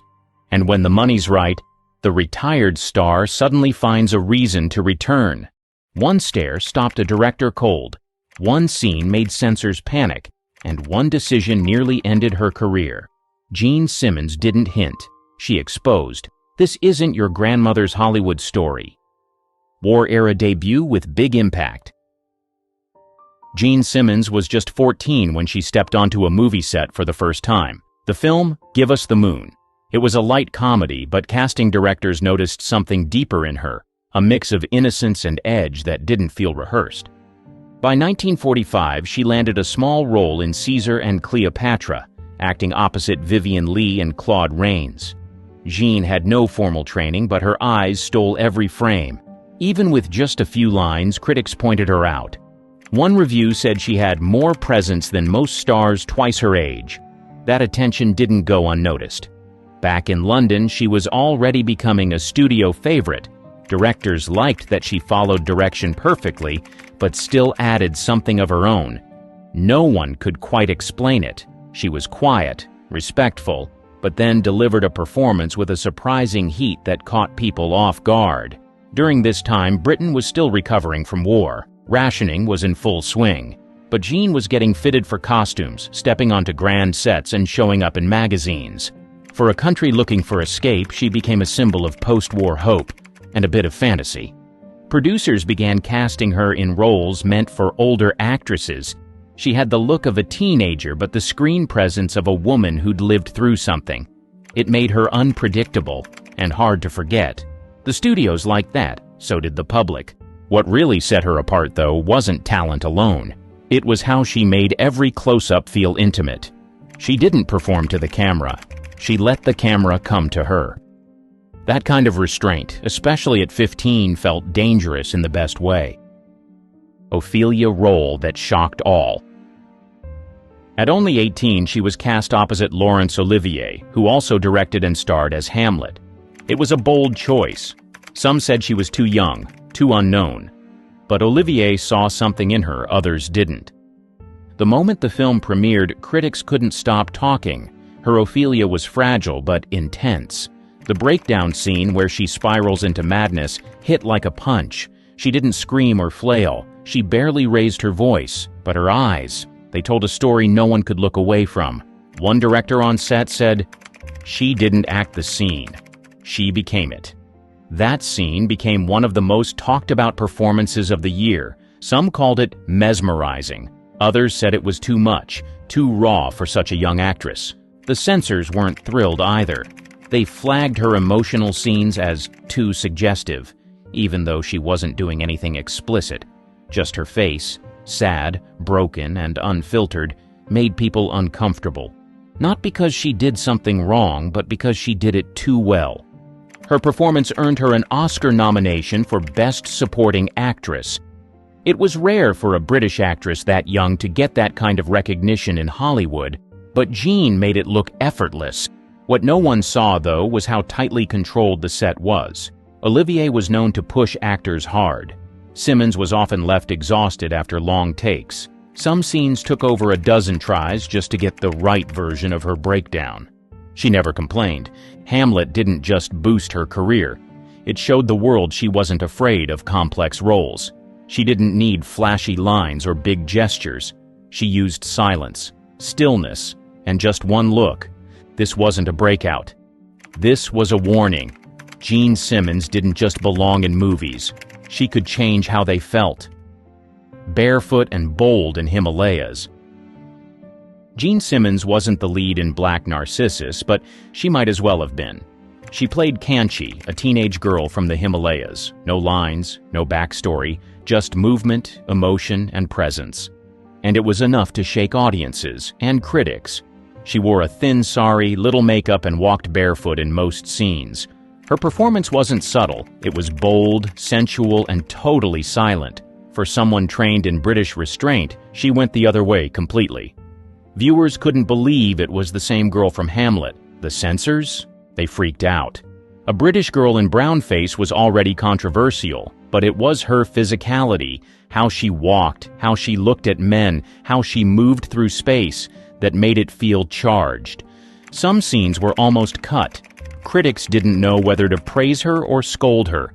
What made it even wilder? Jean was only 19. She wasn't experienced in dance or physical theater. She learned everything on the spot, guided by directors Powell and Pressburger. They told her, "Don't think, just feel." And she did. The result was magnetic. Behind the scenes, Simmons was nervous.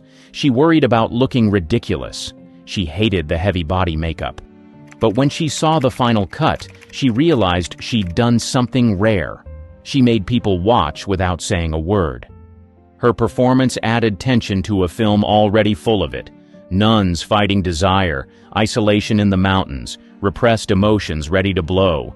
Jean's character was the spark, the reminder that human want couldn't be hidden forever. She wasn't glamorized. She wasn't polished. She was raw and young and almost too real for the screen. Audiences either gasped or looked away. That role changed everything. From then on, casting directors saw her differently. She could play quiet, yes, but she could also play dangerous. Not loud or messy, but the kind of dangerous that sneaks up on you. Marriage that silenced her voice. She married Stuart Granger in 1950. On paper, it looked like a Hollywood love story. He was a big name. She was the rising star. The press called them elegant, glamorous, perfect. But the truth behind the curtain was less romantic and a lot more complicated. Granger was 16 years older. He was already famous when Jean met him on set. Their chemistry started fast. So did the control. Soon after the wedding, Granger took the reins. On decisions, on deals, even on what roles she took. The studios loved the image. They paraded the couple in magazines. But people close to Jean started noticing changes. She lost weight. She got quieter on set. Her fire was still there, but it felt dimmed. Granger didn't hide his jealousy. He hated how much attention Jean got. When she was offered lead roles, he often stepped in, saying the scripts weren't right for her. Some insiders say he even turned down roles on her behalf without telling her. Their marriage became a talking point, not for romance, but for the tension it created in her career. One studio exec said, "Jean was gold, but we couldn't get to her without going through Stuart." Still, she stayed, at least for a while.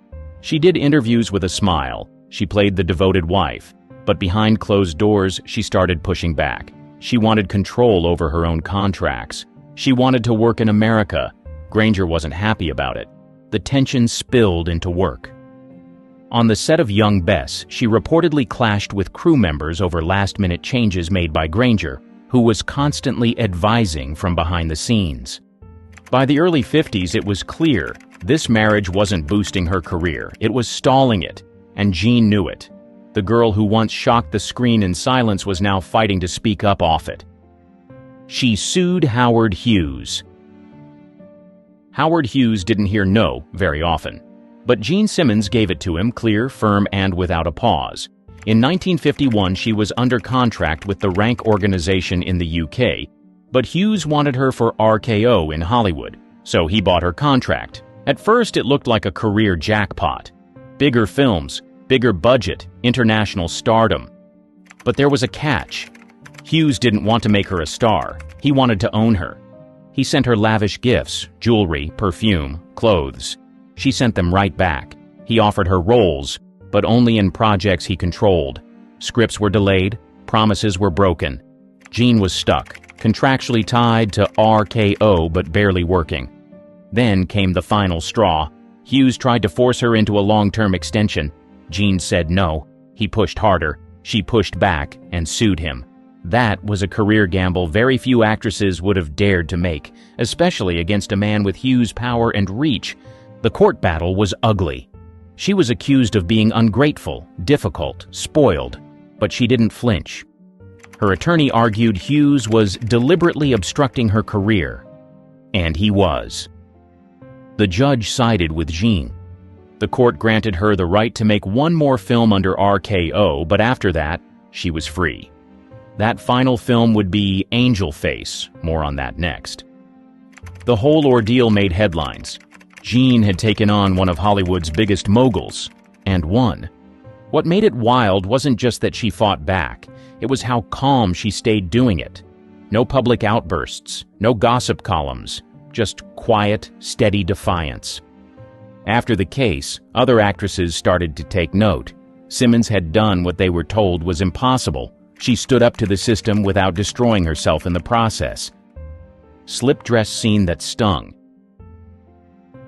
Angel Face was supposed to be just another noir, but Gene Simmons turned it into something unforgettable and nearly unwatchable for the censors.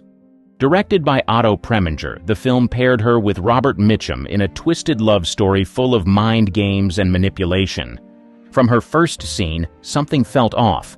In a good way, she wore a silk slip and moved through the frame like she knew exactly how much control she had. It was quiet, calculated, dangerous. Preminger pushed her hard. Some days she left set in tears. One scene, where she slaps Mitchum, turned chaotic. He slapped her back. For real. Not in the script. The camera kept rolling. That take made it into the final cut. The most talked about scene was filmed in her bedroom. Jean wore a skimpy nightgown that barely passed code. Her expression? Cold, unreadable, hypnotic. Studio executives tried to reshoot it. Preminger refused. Simmons never apologized. The scene stayed. Critics weren't sure what to make of her. One said she was too still, too unreadable. Another called her performance the quietest form of violence ever filmed. Audiences didn't know whether to root for her or run from her. That's exactly what Preminger wanted. Off-screen, Simmons kept it professional, but distant. She didn't like Preminger's style, but she respected the result. "It wasn't fun," she once said, but it worked. She knew what the role demanded, and she gave it, without blinking. Angel Face didn't do big box office, but it became a cult classic. Directors studied it, actresses copied her stillness, and fans replayed that one-bedroom scene like it was gospel. It proved she could lead a film, and terrify you doing it. This wasn't Gene Simmons the ingenue, this was Gene Simmons with teeth, and once you saw it, you couldn't unsee it. Backless photo stirred a storm. The robe was supposed to be a biblical epic, clean, reverent, traditional, but Gene Simmons made sure it came with a side of scandal, not because of anything in the script, but because of a single photograph. A promotional shot of Simmons in costume, barebacked, turned slightly, eyes locked on the lens, made its way into a national magazine. And suddenly people weren't talking about Roman history. They were talking about that image. She wasn't unclothed, but she didn't need to be. The curve of her back, the look on her face. It was suggestive without trying. It sparked a wave of backlash from conservative groups. Some theaters threatened to pull the film unless the image was censored. The studio quickly ordered retouched versions covering her back with added fabric. Simmons didn't protest. She also didn't apologize. What most people didn't know was that the robe marked the beginning of her freedom. It was her first film after winning her legal battle with Howard Hughes and RKO. No more interference, no more stalled scripts. She was finally in control of her career, or so she thought. Behind the scenes, she was still untangling contract fallout. Though legally free, industry politics meant many producers were hesitant to cast her right away. Her refusal to play by studio rules made her difficult. So even as The Robe became a box office hit, Jean was still proving she was bankable and independent. She was also stepping into a new kind of role, the strong, morally complex woman. No longer the wide-eyed ingenue, she now played characters torn by faith, loyalty, and quiet desire. That's what made her stand out in The Robe. While others delivered grand speeches, Jean did more with a glance or a pause. Staring down Spartacus with fire. By the mid-1950s, Jean Simmons had mastered the art of subtle danger. She didn't have to raise her voice or storm into a room to command attention. One stare from her could flip the energy of an entire scene, and nowhere was that more obvious than in Spartacus. She played Varinia, strong-willed, patient, deeply loving. But she wasn't just the love interest. She was the emotional core of the film, the quiet resistance behind Spartacus's rebellion. When Kirk Douglas's character meets her, she doesn't beg or flirt. She watches, she listens, and that look, equal parts softness and defiance, spoke volumes. The film was massive, huge budget, massive cast, but Simmons never got lost in the crowd. Even surrounded by warriors and senators, her presence held steady. One key scene in a bathhouse, fully clothed but emotionally bare, had audiences holding their breath. She wasn't there to seduce, but somehow she did. Director Stanley Kubrick said she could do more with silence than most actors could with 3 pages of dialogue. And that was true. She didn't rely on flashy performances. Her strength was restraint, holding back just enough to make viewers lean in. Her chemistry with Douglas was real, on screen at least. Off-screen, things were more tense. Douglas, ever the perfectionist, reportedly tried to direct her at times. Jean didn't bite. She followed Kubrick's lead and stuck to her style, one that didn't need constant rehearsal or rewrites, just space to breathe. What made Spartacus different was that it showed how far she had come. She was no longer being told how to act, dress, or behave. She chose this role, and she shaped it into something bigger than what was on the page. By now, Simmons had developed a signature move, holding the camera's gaze just a second too long. It was never overdone. Just enough to make the audience shift in their seats. That was her gift. Making discomfort feel beautiful. Making modesty feel provocative. Post-divorce roles, no apologies. When Jean Simmons divorced Stuart Granger in 1960, Hollywood expected her to fade into the background. Instead, she did the opposite. She stepped into some of the boldest roles of her career. She wasn't trying to shock anyone, but she was finally calling the shots. And the first move? Elmer Gantry. In the film, she played Sister Sharon Falconer, a preacher with power, mystery, and unshakable confidence. Opposite Burt Lancaster, Simmons didn't flinch. Their chemistry felt electric, even hostile at times. Her character wasn't there to be conquered. She had her own mission and her own secrets. The role marked a shift.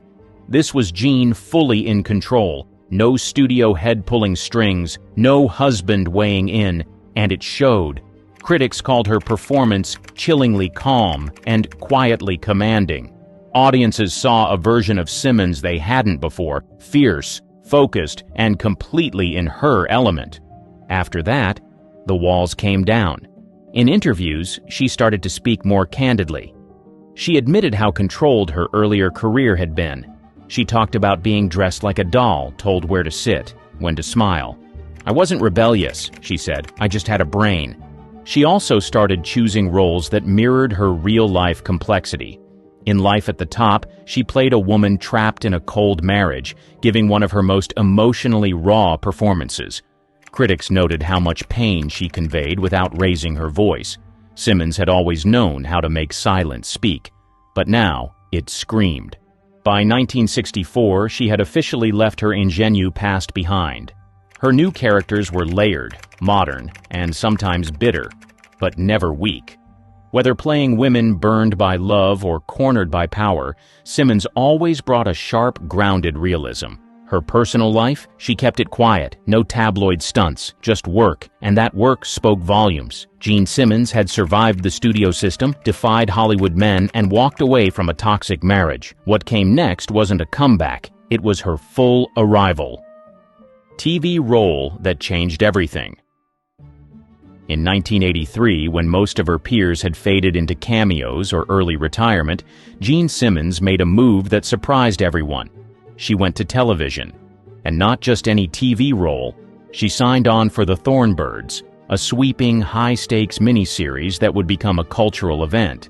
She played Fiona Cleary, the cold, emotionally distant matriarch of the family.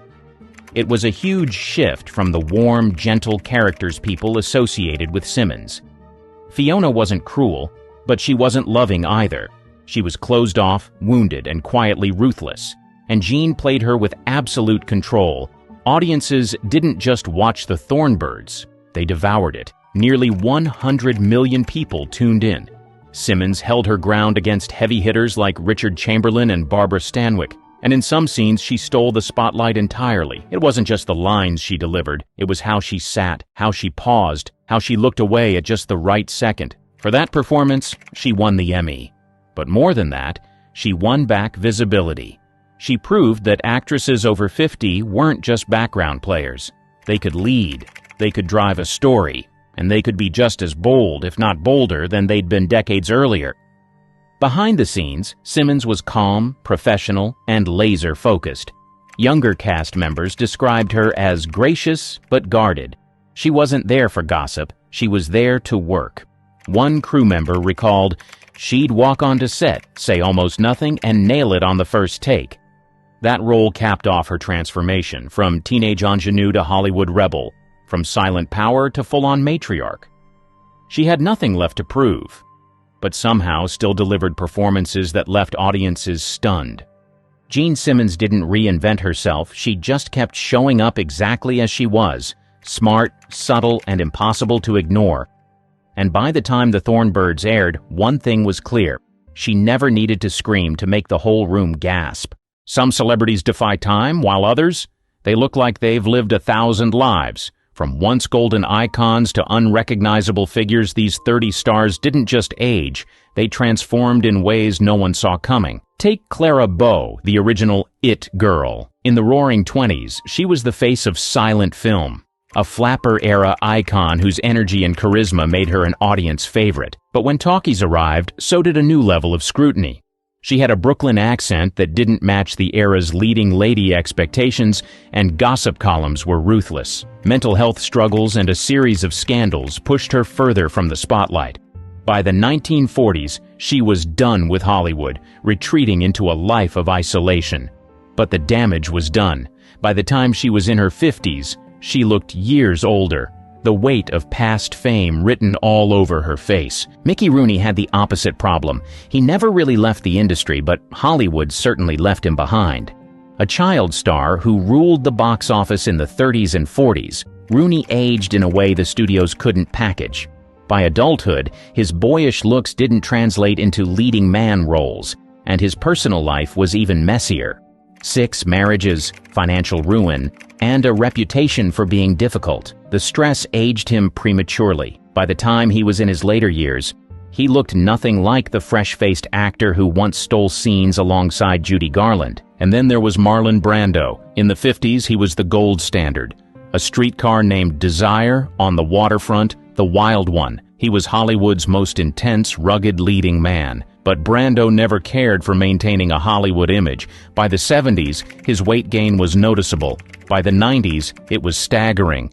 He reportedly weighed over 300 pounds, barely leaving his home in his final years. In the 1960s, Judy Garland is the textbook case of Hollywood's cruelty. She was a child star when MGM turned her into a product, feeding her pills to wake her up, keep her thin, and put her to sleep. By her 40s, the damage was irreversible. The luminous teenager who sang Over the Rainbow had aged beyond her years. Exhaustion, addiction, and years of stress had taken a visible toll.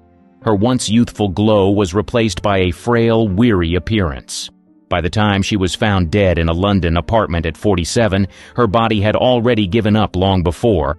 But Garland wasn't the only star whose once radiant presence dimmed under the weight of addiction and exhaustion. Richard Burton, known for his booming voice and intense screen presence, was one of the most charismatic actors of his generation. But off-screen, he was just as famous for his hard-drinking lifestyle. By the time he entered his 50s, years of alcohol abuse had left him visibly aged. The dashing star of Cleopatra and Who's Afraid of Virginia Woolf no longer had the sharp features and commanding presence that once made him irresistible. Friends described his later years as a struggle, with Burton himself admitting, "I have to drink to live and I have to drink to stop living." His once powerful frame grew gaunt, his face deeply lined, proof that decades of excess had finally caught up. Then there's Brigitte Bardot, a sex symbol who ruled the 60s with effortless beauty and undeniable charisma. But unlike many of her contemporaries, she chose to reject Hollywood's obsession with youth. By the time she stepped away from the spotlight, she had no interest in maintaining the illusion of eternal beauty. Wrinkles and aging didn't scare her, she embraced them. Instead of fighting time with surgery, she turned to activism, dedicating her later years to animal rights. Her transformation from screen goddess to recluse was shocking to some, but to her, it was liberation. In the 60s, these stars were at the top. By the time the next decade rolled in, their reflections told a different story. Linda Blair became a household name after The Exorcist, 1973. The film made her a horror icon, but Hollywood didn't know what to do with her afterward. She took roles in B-movies, struggled with personal issues, and ran into legal trouble, including a high-profile drug arrest in 1977. By the time she tried to revive her career in the 80s, the industry had moved on. Years of stress, fluctuating weight, and personal struggles took a toll. By middle age, she barely resembled the fresh-faced teen who once terrified audiences. Fame can be a double-edged sword, and for some, its sharpest cuts come long after the spotlight fades. Jan Michael Vincent had the looks and talent of a leading man. Hollywood saw him as the next Paul Newman, and with films like Big Wednesday, 1978, and the TV series Airwolf, 1984 to 1986, he had everything going for him, but he was his own worst enemy. Decades of alcohol abuse destroyed his career and his health. He was involved in multiple drunk driving accidents, with one in 1996 leaving him with severe nerve damage to his face. By his later years, he had lost a leg due to complications from an infection. The once dashing leading man was unrecognizable by the time he passed away in 2019. And then there was David Cassidy, teen idol, musician, and the face of the Partridge Family. 1970 to 1974, he spent the 70s dodging screaming fans and living the rock star dream. But by his 30s, the industry had moved on, and his career never fully recovered. Decades of heavy drinking took a toll on his appearance, making him look much older than his years. In 2017, he publicly admitted he was battling dementia, though the damage of alcoholism had already left its mark. His tragic final years were a stark contrast to his youthful, boyish image from the 70s. The 80s was a decade of indulgence. Big hair, big egos, and even bigger consequences. Some stars made it out intact, but others, not so much. Gary Busey was once the ultimate tough guy actor, earning an Oscar nomination for the Buddy Holly story in 1978. But a decade later, everything changed. In 1988, he crashed his motorcycle at high speed without a helmet. He survived, but the damage was permanent. The traumatic brain injury altered not just his personality, but also his physical appearance. His face became more rigid, his expressions less controlled, and over the years, his once rugged good looks took a drastic turn. The accident, paired with years of erratic behavior and alleged substance use, left him looking far older than his actual age. Not all transformations come from reckless decisions. Some happen without warning. Kathleen Turner ruled the 80s. That husky voice, commanding presence, and knockout looks made her a go-to leading lady in Body Heat, Romancing the Stone, and The War of the Roses. But behind the scenes, something was changing. In the 90s, Turner was diagnosed with rheumatoid arthritis, a chronic autoimmune disease that attacks the joints, causing severe pain and swelling. The treatments were brutal.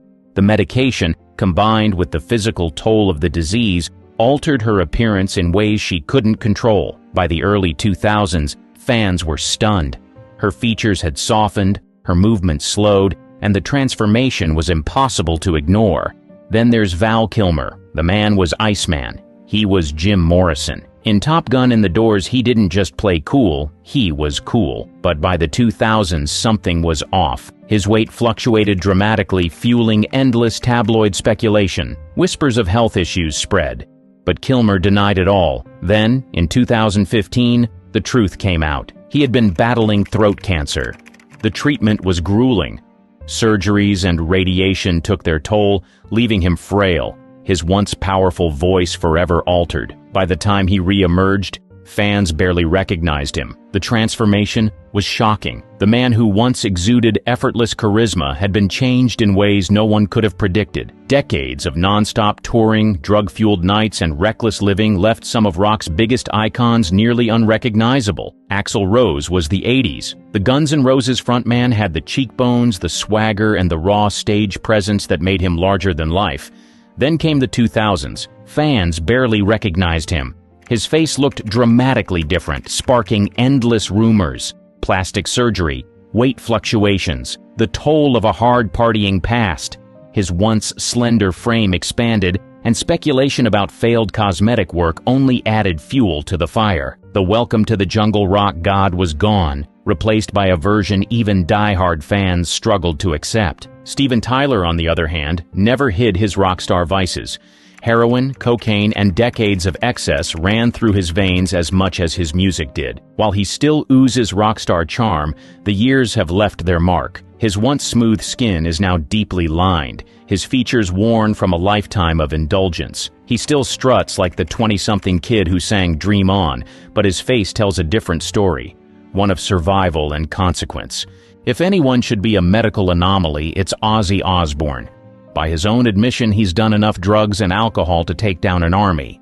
His body has survived everything, decades of substance abuse, a near-fatal ATV accident in 2003, and ongoing health battles. By the 2010s, the years caught up. Deep lines, sunken eyes, and permanent slurred speech became his new reality. The Prince of Darkness still endures, but the toll is impossible to ignore. The 90s was the era of blockbuster cinema, TV heartthrobs, and larger-than-life icons. Some reinvented themselves. Others weren't as lucky. Whether through personal struggles, career missteps, or simply time itself, some stars faded in ways no one expected. Brendan Fraser was one of the Hollywood stars of the 90s. The Mummy, George of the Jungle, Encino Man. His mix of comedic charm and leading man appeal made him box office gold. But behind the scenes, his body was breaking down. Years of high-impact stunts left him with serious injuries, requiring multiple surgeries on his back, knees, and vocal cords. His career slowed. A painful divorce and financial struggles made things worse. By the 2010s, his once athletic frame had changed, and he looked drastically different from the star audiences remembered. It wasn't until The Whale that Fraser made his big comeback, but his transformation over the years remained undeniable. Time away from Hollywood can be just as startling as the years spent in it.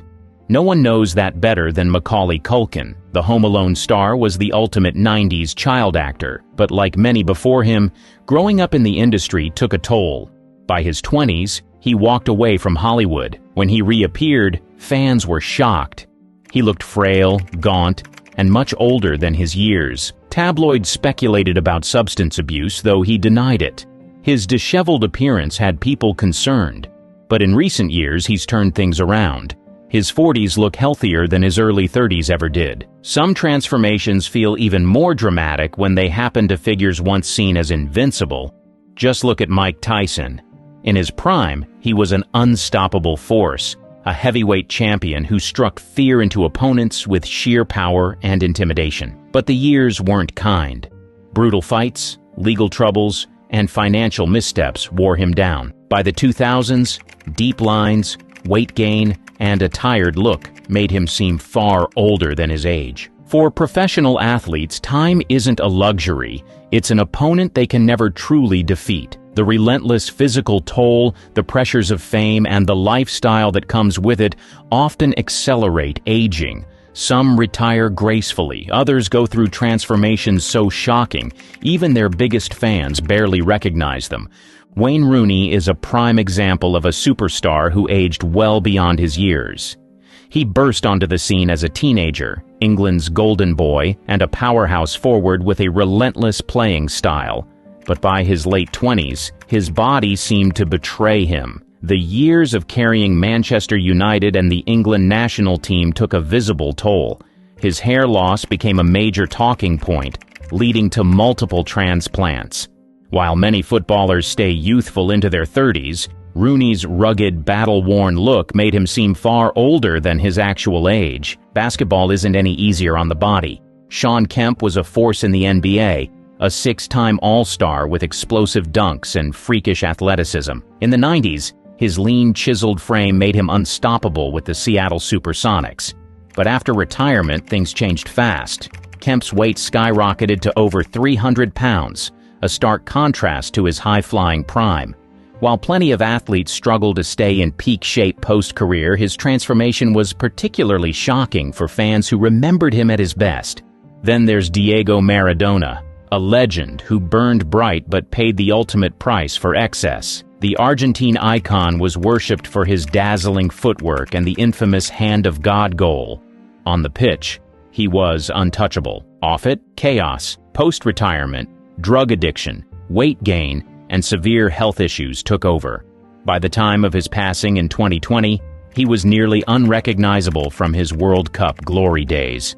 Hospitalizations, scandals, and struggles with addiction painted a tragic picture of what happens when the body and mind can't keep up with the legend. Hollywood demands perfection, but aging is inevitable. Some embrace it, others fight it. And when plastic surgery goes wrong, the results are irreversible and often shocking. Mickey Rourke was once one of the most ruggedly handsome actors of his generation, a heartthrob in films like 9½ Weeks and Angel Heart. But after stepping away from acting to pursue professional boxing, his face took a beating, literally. Multiple injuries led him to undergo reconstructive surgeries, but the results were far from what he expected. His once chiseled jawline became distorted, and his features appeared unnatural. Over the years, he admitted to making mistakes with surgery, saying, "Most of it was to mend the mess of my boxing injuries, but I went to the wrong guy to fix my face." Fans were stunned by his drastic transformation, with some barely recognizing him when he returned to Hollywood in the 2000s. If there's one name that comes up in almost every discussion about botched plastic surgery, it's Donatella Versace. The iconic designer is known for her luxury fashion empire, but her face has been a major topic of speculation for decades. While she has never fully confirmed what procedures she's had, experts suggest excessive fillers, facelifts, and lip augmentation contributed to her dramatically altered appearance. By the early 2000s, her once striking features looked stretched and unnatural. Instead of looking younger, her cosmetic enhancements became more infamous than her fashion work. But she's far from the only celebrity whose transformation sparked endless speculation. Just look at Meg Ryan, who defined the rom-com era of the 90s. With her effortless charm and natural beauty, she was a household name. But when she reappeared in the 2000s, the focus shifted away from her career and onto her face. Speculation about lip fillers, Botox, and facelifts overshadowed her acting talent. Fans who had adored her in When Harry Met Sally and Sleepless in Seattle were shocked at how different she looked. While she's never confirmed details about the procedures, her transformation became one of the most widely discussed in Hollywood history. With constant public scrutiny and high-pressure lifestyles, many turned to drastic measures to keep up appearances. But time, bad decisions, and questionable procedures often had the opposite effect. Sharon Osbourne has never been shy about her plastic surgery. Over the years, she's been open about facelifts, Botox, and other cosmetic enhancements. But even she admitted when things went too far. After a facelift in 2021, she looked at herself and thought, "I looked like one of those fucking mummies." The work left her face distorted, and she eventually had some of it corrected. The relentless pursuit of perfection has led many down a path of drastic change, and Janice Dickinson was no exception.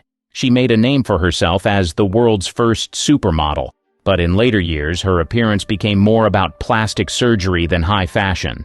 At her peak, she was one of the most striking women in the industry, but the chase for eternal youth led to years of extreme procedures, facelifts, Botox, fillers, and more. By the time she was judging America's Next Top Model, her exaggerated look had become a talking point. In recent years, she's been more accepting of aging, but there was a period when her obsession with surgery overshadowed her legacy. Not all dramatic transformations stem from Hollywood's beauty standards. Sometimes they happen in the most unexpected corners of entertainment. Scott Thompson, better known as Carrot Top, was once a quirky, red-headed comedian with a signature wild-haired look. But when he transitioned to a long-term Las Vegas residency, something changed. Fans started noticing his face looked completely different. Rumors swirled about Botox, fillers, and even plastic surgery, though he's denied most of it. The combination of aging, dramatic muscle gain, and possible cosmetic work made him almost unrecognizable. Whether intentional or not, Carrot Top's transformation became one of the most shocking among entertainers. Money, power, and influence can buy a lot, but they can't stop time or erase the effects of self-destruction. And few stars embodied that downfall quite like Charlie Sheen, who wasn't just a TV star. He was a phenomenon. In the 2000s, he became the highest-paid actor on television, pulling in nearly $1.8 million per episode for 2.5 Men. But behind the scenes, things were unraveling fast. His well-documented battles with substance abuse, public feuds, and a chaotic personal life took a serious toll. By his infamous 2011 meltdown, where he coined the phrase winning while clearly doing the opposite, his appearance had changed drastically. The once sharp features and youthful energy were gone, replaced by a visibly aged, gaunt look.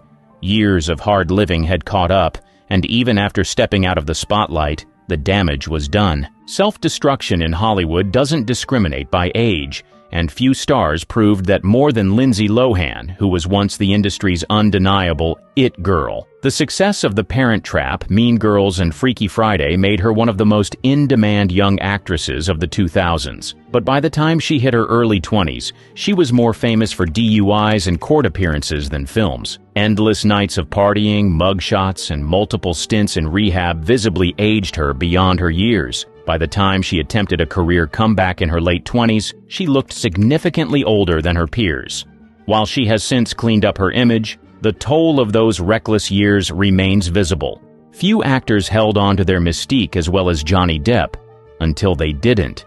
For years, he was the face of quirky, rebellious Hollywood cool, whether in Pirates of the Caribbean, Edward Scissorhands, or Sweeney Todd. But by the late 2000s and 10s, the combination of financial troubles, personal lawsuits, and years of reported excessive drinking started to show. Once known for his sculpted cheekbones and sharp style, he now appears bloated and weary, looking much older than his 60 years. The legal battles against his ex-wife and the public scrutiny surrounding his personal life only added to the visible stress. Fame can preserve a star's image in history, but real life always catches up. For these celebrities, the harsh truth is that no amount of fortune or influence can undo time's relentless march.